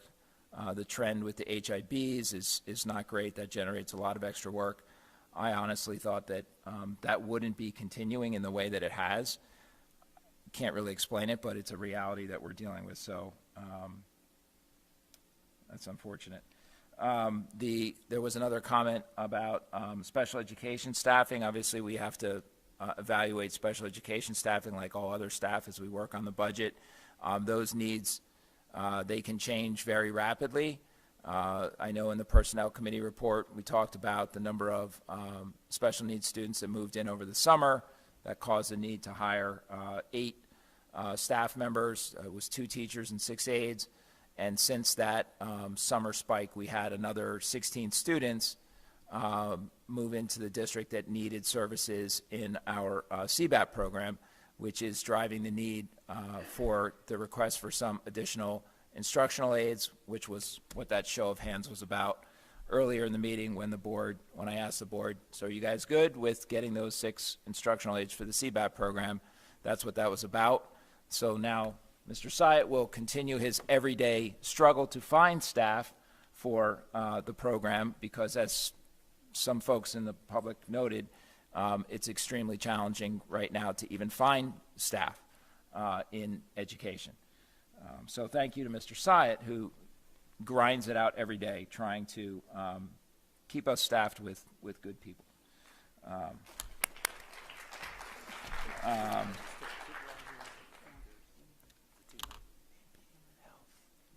I think those were the 3 main topics. Yeah. Okay, board forum. I'm going to kick it off. I'm not going to take the last word. I'll just take the first word and leave it up to everybody else. It's been 2 months since coming into office, so I thought it'd be worthwhile to level set a little bit. And I'm only speaking for myself here. Everybody wanted to know our thoughts, where we're coming at in different topics. And I want to be as, you know, not everybody likes the word transparent, but I want to be as open as the constraints of my position allow me to be. First and foremost, everything we do up here, we do with student achievement at the center of it. Now that looks different to different people, which is why we have a different range of viewpoints and different personalities and different people up here. I think that's a good thing. Groupthink does not lead to good outcomes. The debate is a good debate. Financially, if a district isn't sound, nothing else is going to work. It's incumbent on us to take into consideration, it's also incumbent on us to take into consideration taxpayers. It's never been my intention to be a budget slasher. I never said that running for this position, but rather I feel it's our responsibility to make sure that all the money that we spend is money well spent. Now, to that end, I think it's incumbent upon us to examine every cost, be it facilities, be it materials, be it personnel or administration. It's our duty to justify why staffing should remain level while the student population has shrunk 20% in the last 10 years. Some might argue wellness.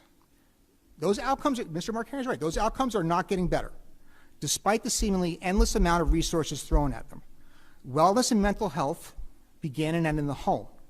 Schools can, should, and must provide support, but we cannot and should not aspire to replace the home in this respect.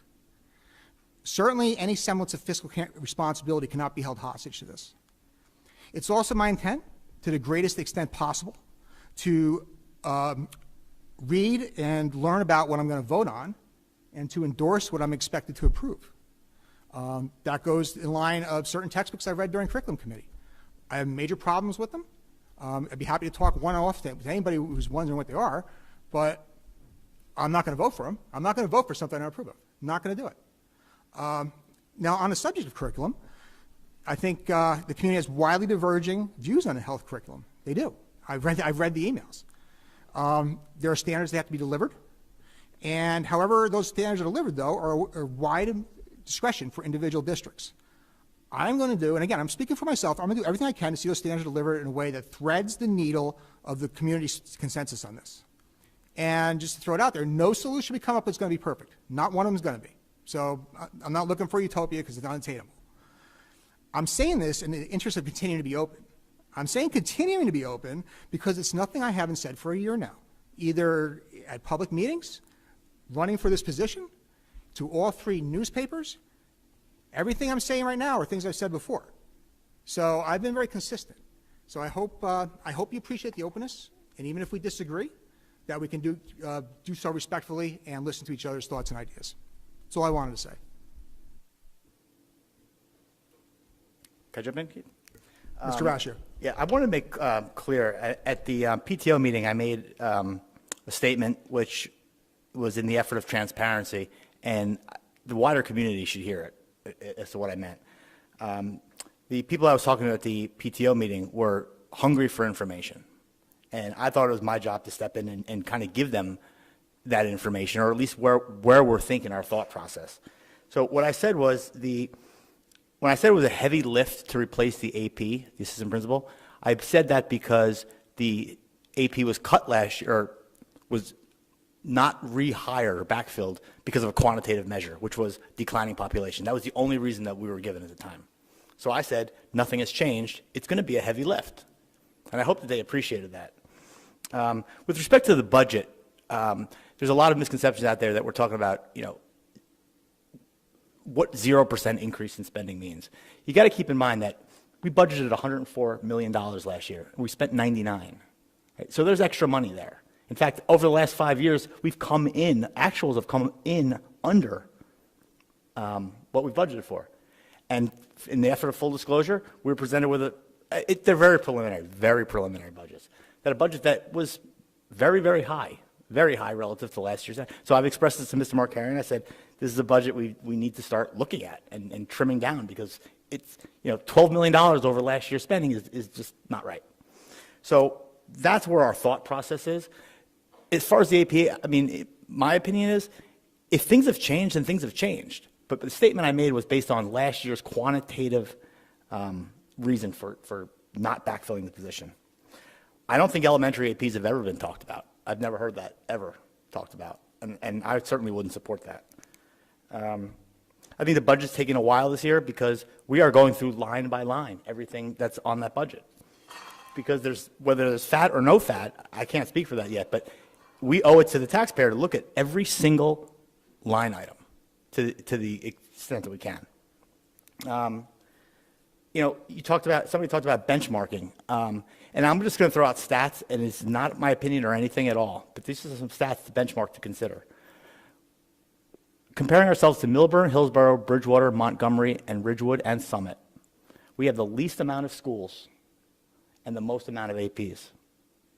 The closest to us which was Milburn, has 8 schools and 4 VPs. So I'm not making a judgment here. I'm not saying we're doing anything, but the community needs to have that statistic. We've got the least amount of students, the least amount of schools, and the most APs. So that's stuff that's being discussed. I just want to be openly transparent about that. Ms. McEwen? So I just want to weigh in a little bit about this discussion about the budget. Just before I forget, the thing that you said about the comparable districts, I mean, that you have to get all the facts in terms of what positions and who's doing what work. Some of them have different supervisors, curriculum supervisor of K to 5, or different other positions that we don't have. So I would have to see, because I've looked at several of those districts, not all of them, to compare. But I mean, it's worthwhile looking at, because there might be something creative or different that we could do. But aside from that, in terms of the budget process and my thoughts going into this year, we did have extra money that we didn't spend the last several years because of COVID relief money that we got. And when we were making those budgets, we didn't know what we were going to get. So we had to budget for, like everything we could possibly need to spend. We were able to allocate some of the millions of dollars. How many millions of dollars, Nick? Overall, about? A lot. Yeah, so I mean, we were able to come out ahead, and so that's a good thing because we have, opportunities we might be able to do some of these capital projects that we've been wanting to do for 10, 15 years that we literally couldn't even discuss, like the fields or some of these other improvements. So we are in a unique position, which, we were trying to, discuss back in the fall at a BT Connect meeting. There are decisions to be made because last year we didn't go up 2%. We went up 0.8% for, taxes because we could, because of the financial situation we were in at the time. So, I mean, I don't have enough information going into this year's budget yet to know, can we do 0? Can we do 0.8? Can we do whatever? Because we haven't gotten that far in the process. My concern is that, the community, they've heard the 0%. There was a statement read at the BT Connect meeting at the end of the Finance Committee report that to me also sounded like we're going to do 0% and have no reduction in programs and services. And so people right away said, well, how can you do that? If everything's going up by so much, like transportation and we have to pay, all the staff and programs are growing. So people have questions. And I think that's where the concern is coming, from the community and from some of us who are somewhat frustrated is we're not at the point where we can say, in my mind, exactly what we can do until we see the numbers and go through, the process, but yet people are, in the community, and some of them spoke about it today, being silenced or being called fear mongers and things like that, including myself, for saying that we should, people should be paying attention. This is your school district. This is your community, right? So people should be paying attention, and they should come and speak about what they're passionate about and what they want to keep in the budget. And if they're worried about something, being cut, whether it's a rumor or it's not a rumor, they should still speak out. So I don't like the fact that people are being made to feel that it's not okay to be questioning at this point. Back a long time ago when we had, all the state aid that we lost and problems, people were paying attention all year long, because people were upset because their programs and things were cut and, their class sizes were too big. So it was a year-round discussion. And, over the last bunch of years, speaking of Governor Murphy, I mean, we did get more state aid the last bunch of years, and we got more extraordinary aid. And to answer the question of whether we spoke to him that day, we did not have time to get into all of that day, but I definitely expressed many times to many legislators about our situation with special education costs in our district, but I did not do it that day. So, I think it's a healthy thing that the community is asking these questions and speaking out, but I am upset by the fact that some people are being made to feel that it's not okay. So that's what I wanted to say.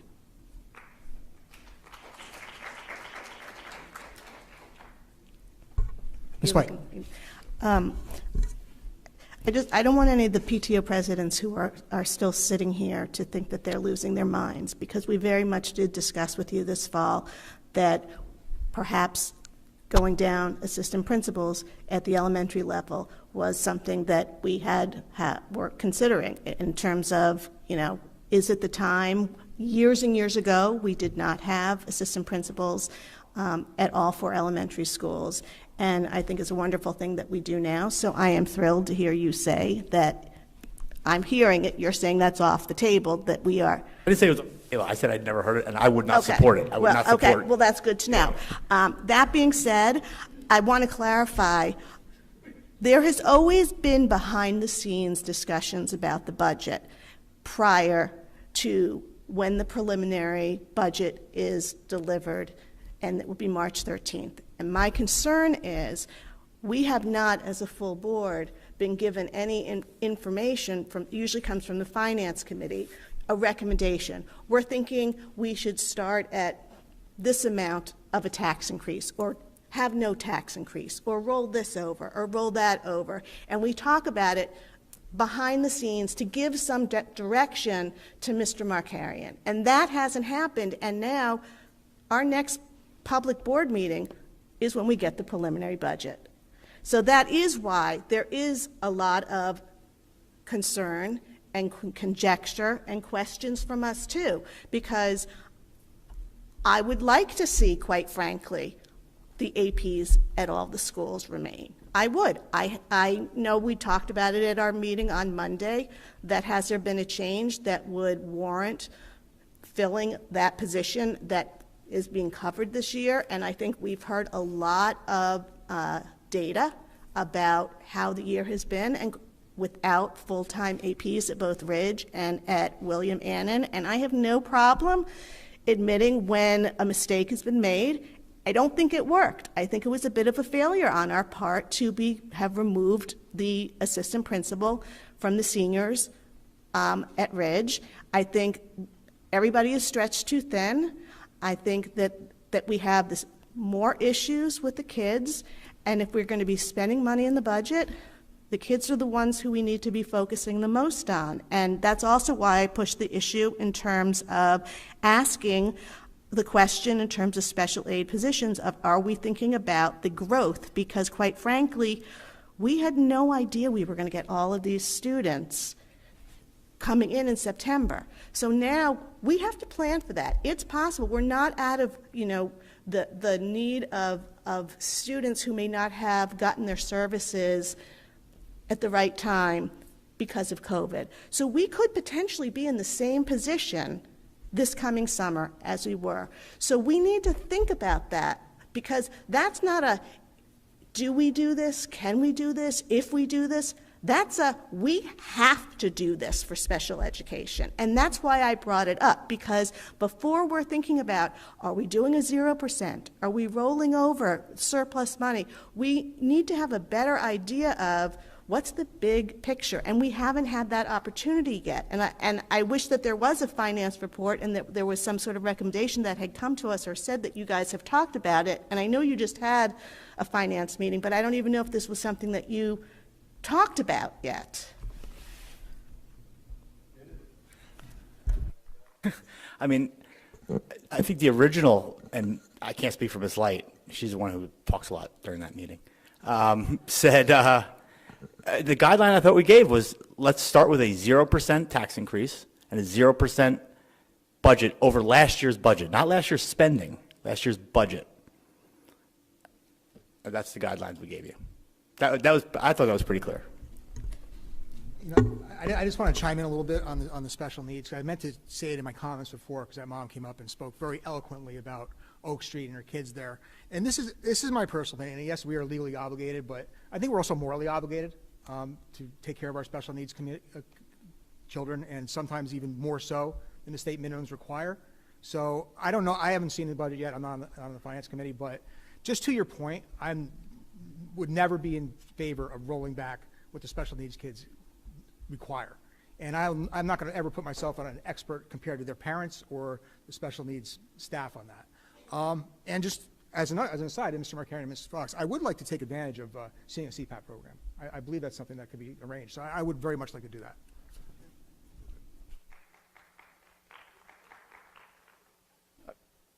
that. So I appreciated Keith's statement in the beginning about what being transparent and things like that.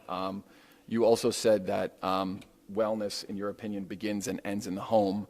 So I guess where I get a little confused is, do you think that means there's no place for wellness education in school? Absolutely not. I believe wellness education definitely has a place in school. Okay. But I don't think the school is primarily responsible for the wellness outcomes of children. I think again, mental health, just like any other type of health, has to come from the home. We've seen examples where whatever a school can do, it's not gonna fix something that's going on at home. So it takes a village. It takes a partnership. Yeah, right. I'm not going to quote Hillary Clinton. And I just wanted to bring up something about the budget discussions. Like, yes, we have been having budget discussions, and I think to Robin's point, the reason it was kind of more in the public discourse was that at the BT Connect meeting, there was a statement made that we're going to do a 0% or looking at a 0% tax increase with maintaining all services and programs and staff. So I think that was where it kind of got kicked off. Well, how's that possible? How are you going to do that? So then to Larry's point, right, look at like previous year's expenditures and what the budget is. So I think when you think about the budget, it's the full roster of staff that you need to maintain all programs and services. And then that staff gets a contractual increase based on the negotiated BTEA or BTA agreements with the staff or the administrators. There's transportation, there's food service, there's grounds and facilities. These are all fixed contractual costs. The only way to modify those is to remove something. The other delta of $8 to $10 million of our $100 million budget is school supplies, software licenses, things for instruction, things like that. So the big chunk of money is fixed contractual based costs. And the only way to get at that is to remove things. So, we can talk about, trying to be more competitive with busing routes and things like that. We can try to talk about, like Larry was saying, about shared services with the town, which is a great idea. Hope that comes to fruition. But until that happens, we have to budget for Aramark doing that stuff. And Aramark has a contract, and Aramark gets a contractual increase. So all of that stuff is just static cost.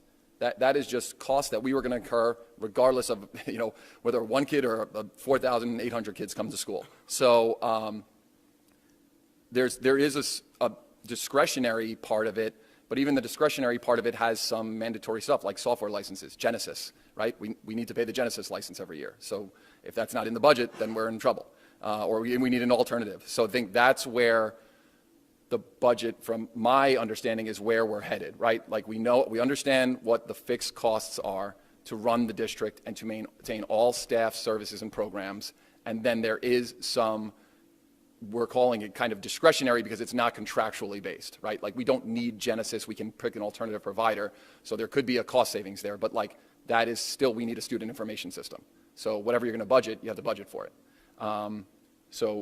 That's, I think, to the point that we've got to in the Finance Committee.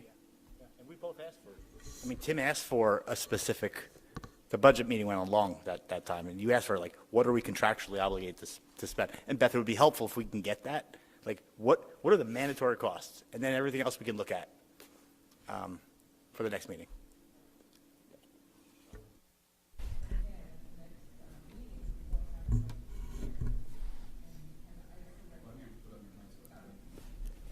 At the next Finance Committee meeting, we will have a budget presented.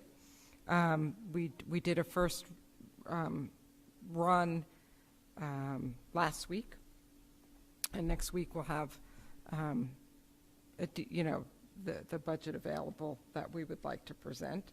Certainly there'll be discussion on it, what's in there, what's not in there, and how we balanced this year. So that will all take place on a week from Thursday.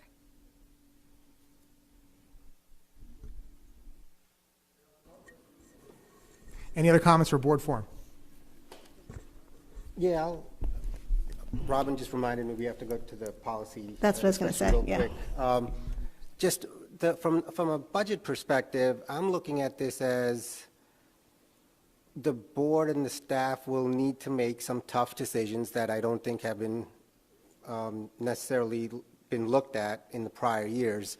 We heard today about the CBAP program.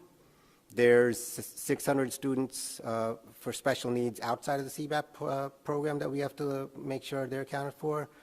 We have the 4,000 students who aren't special needs. We have to make sure the busing is provided so kids can actually get there. We need to make sure the sports fields are there. I think we have to appreciate that, resources are limited in some context.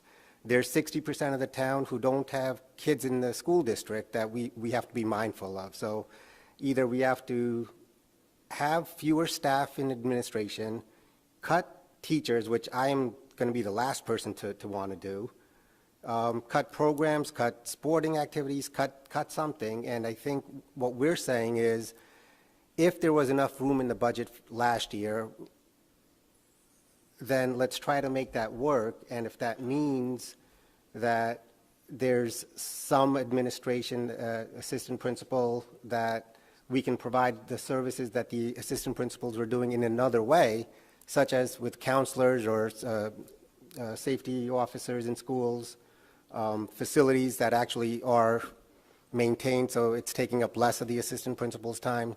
I think we have to explore all of those options, because we can't just continuously increase taxes. We can't take away from special needs students. We can't take away from the general population and what they need. And we have to try to thread that needle as best we can.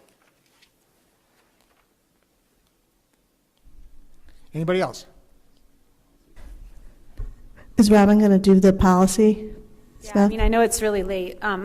We want to just give at least some general feedback to Nick so he can at least start drafting a version of it, the policies for the committee. So the one on committees, which I guess we kind of have to figure out, because we've already had a few people Zoom into committee meetings, and we have a policy that says you can only do it once a year. So we have to discuss that part, I guess. And what was the other part? The two big ones was, yeah, that and the timeline. Is everyone okay with the timeline of having 7 business days to get the report out to the board, and then having to get it out by Wednesday so the board has time to look at it? Does that make sense to everybody at least? Yes. Okay. I think it does. Show of hands. Okay, so Nick can put that in there. Yeah, so I guess it's just the Zooming part we have to discuss, how that would work.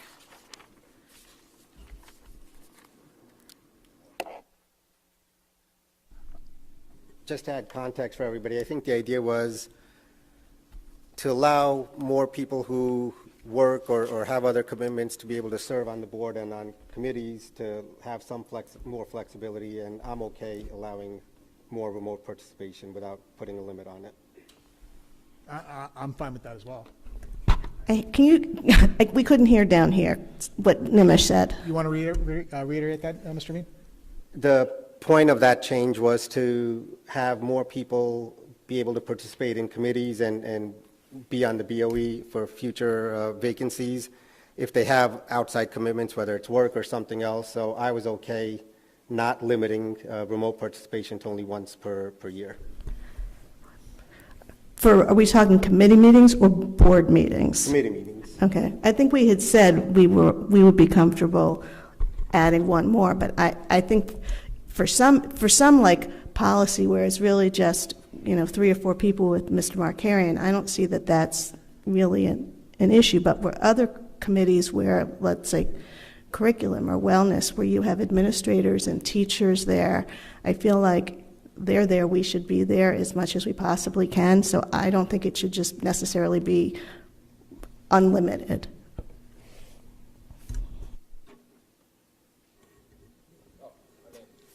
Yeah, I agree. If we're asking staff to show up or we're having outside people, because otherwise, if somebody's going to be on Zoom, do you want everybody to be on Zoom in the meeting so that you can see everybody? Or you're just going to be on Zoom? Or the person, whoever, you know what I'm saying? I'm saying let's not be as prescriptive. Let's allow some flexibility to whoever needs it. So, right, so how do you want that to work? Right, so everybody's sitting in front of a computer on Zoom so we can see everybody? No, I'm saying let's not be prescriptive. That means people can do what they want. If they want to come to the meeting in person, let them. Right, so if you were going to attend via Zoom because you had another issue, do you want everybody in the meeting to be on Zoom? I'll say this the 3rd time, Tim. I'm saying other people can do what they want. I will participate by Zoom. Oh, okay, I got it. So, all right. So, all right, 3rd time, Tim. Good. Yes, the 3rd time helped immeasurably. I mean, I personally feel that in person is better. I mean, some of us lived through the Zoom committee meetings and board meetings, and it's just not the same. You don't get the connection with people, and and Tim hates Zoom, but you don't have to Zoom. But I feel like, no, I know, but I feel like there should be some limits on it. Fantastic. Because I don't think it would be good if people were doing it all the time. I just don't think the meetings would be as productive. It's very hard. Like, we have people Zoom in, for parts of meetings, and sometimes there's glitches and you can't hear them as well, or in the mic and stuff. It's just, to have a lot of people Zooming in all the time, I think would detract. I'm not saying we shouldn't let people do it. So I'd be okay with increasing it from like once to 2 or 3 times, but I don't think we should have everybody being able to do it all the time. That's my personal opinion. I agree. Just looking at the minutes, one thing that we discussed was having it be at the discretion of the committee chair, right? Because the committee chair's got a feel for what's going to go on in any given meeting, who's expected to attend and whatnot. So one meeting might not be as friendly for a Zoom in as another meeting, even if it's within the same committee, right? So me personally, I'd have no problem delegating that to the committee chairs.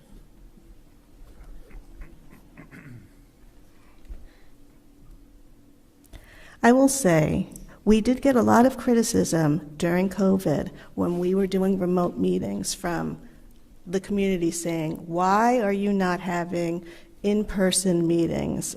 And I kind of think that it applies a little bit to this as well. Like, we all know that the commitment, the time when we sign on to do this, we all know we're going to be on 1, 2, 3 committees. We might be liaisons. So I think the expectation, it shouldn't be that we will be as flexible as possible in each individual committee. I think the expectation is we will be there as much as we can, and we build in, you can miss, 1 or 2 times is fine, but if not, you use your alternate. That's why we have an alternate system.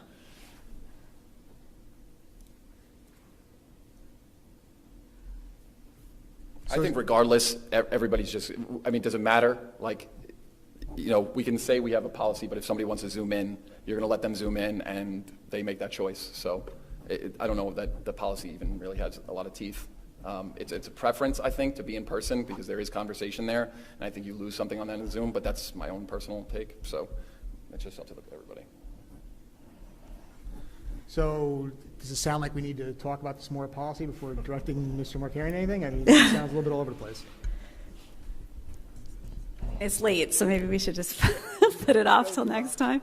Okay, so we'll work on that policy some more and try to come up with some language that makes it more committee specific I'll or just something. draft something so you can Yeah. look at an idea. Okay, and then we can talk about the idea. Okay, so the only other one we really need to talk about is the board member use of email and social media, because this one has been on the policy committee agenda for 6 or 8 times in a row. So really, it's just a question of, we have this policy. I printed it out. It's tiny, tiny font. Basically, the 2 issues were email and how the board answers email, which seems to be going okay right now. So I think I don't know that we need to talk about any changes to that right now. The part is about social media, specifically is, what happens if someone isn't following the policy. Like, specifically number 6 of the policy says the board members should not respond to any postings regarding Board of Education or school district business, or respond to any question or inquiry posted to the board member or posted on any social network regarding Board of Education or school district business, and shall refer any such questions or inquiries to the superintendent as appropriate. And not post any information that would be determined by the School Ethics Commission to be in violation of the School Ethics Act. So basically, we've always been told, don't post on social media about the school district if you're a board member. And so we have to decide, are we going to keep this policy? There was a new ethics advisory opinion which just came out about social media that was pretty strongly worded, that talks about why it could be problematic if you do post. So, it's up for discussion, but right now we have a policy, and the enforcement is the issue, I guess. I don't think anybody thinks it's a good idea to post on social media. So I think the bigger issue is, if we all agree on that, we just raise our hands and say, yes, we all agree on that, and then we need to move to this next step of, okay, but how is that enforced, and what do we do when the policy is not followed? That's really the issue.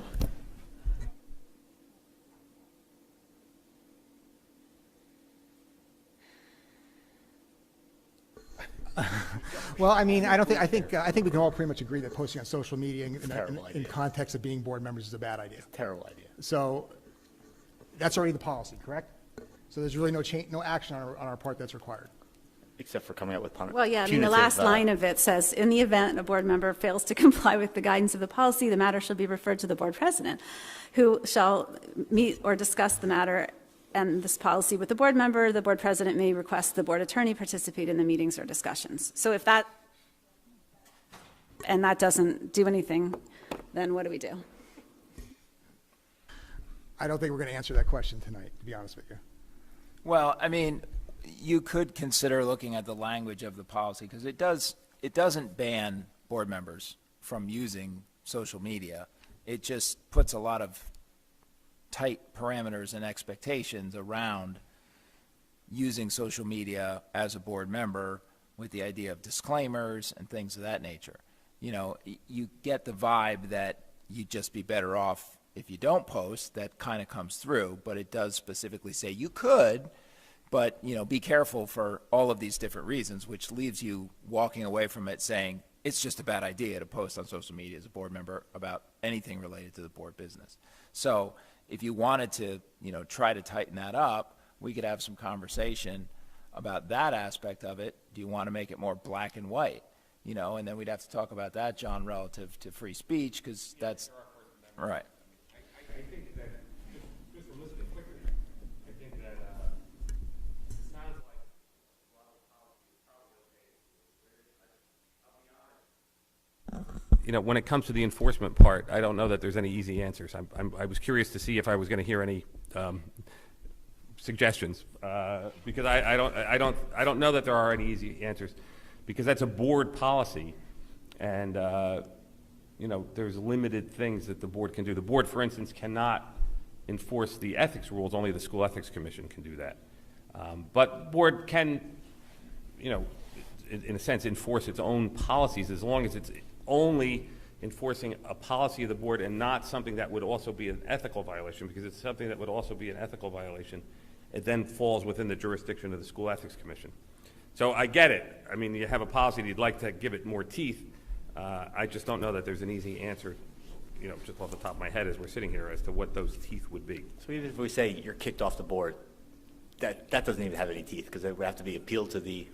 We can't do that, right? You literally, you don't have the authority to kick anyone else. Just so you know, you don't have the authority to kick anyone else. Right. So you can't do that.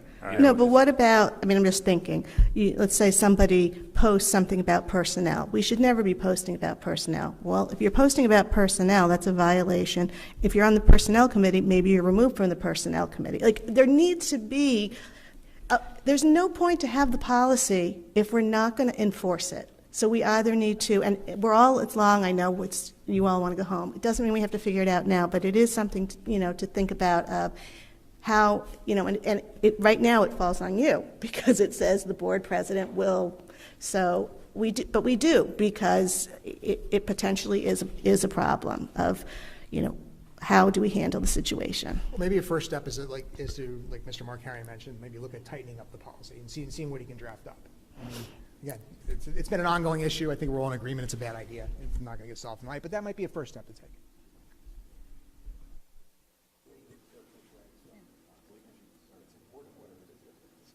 I guess the question I have, Jen, is, are you saying, and I don't post on social media, but are you saying it can't be posted at all if it's in front of X number of people? Can they send something to their friend? Can they text message? Is text messaging social media?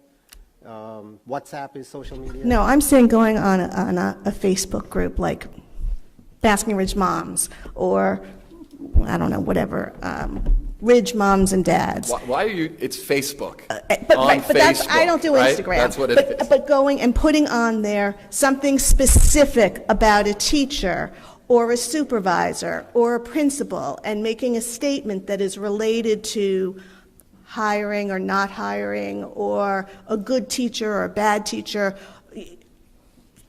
You can go on and say, hey, does anybody have a really great dentist in Warren? I need a recommendation. Nobody's going to say, like, oh, you but anything that is can be perceived as you are conducting some sort of board business. You are sharing some sort of, and also, even with the disclaimer, you have to be very careful that people perceive, if they know you're a board, on the board, even if you're saying the disclaimer of I'm speaking as a private citizen, whatever, they still know you're on the board. And the perception is you are speaking for the board. So rather than putting yourself in that position, we have the policy.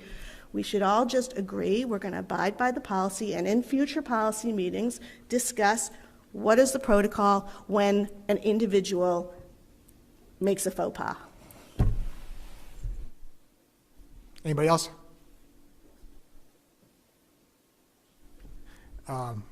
Motion to end the meeting. Mr. Rasho, Mr. Sapp. All in favor?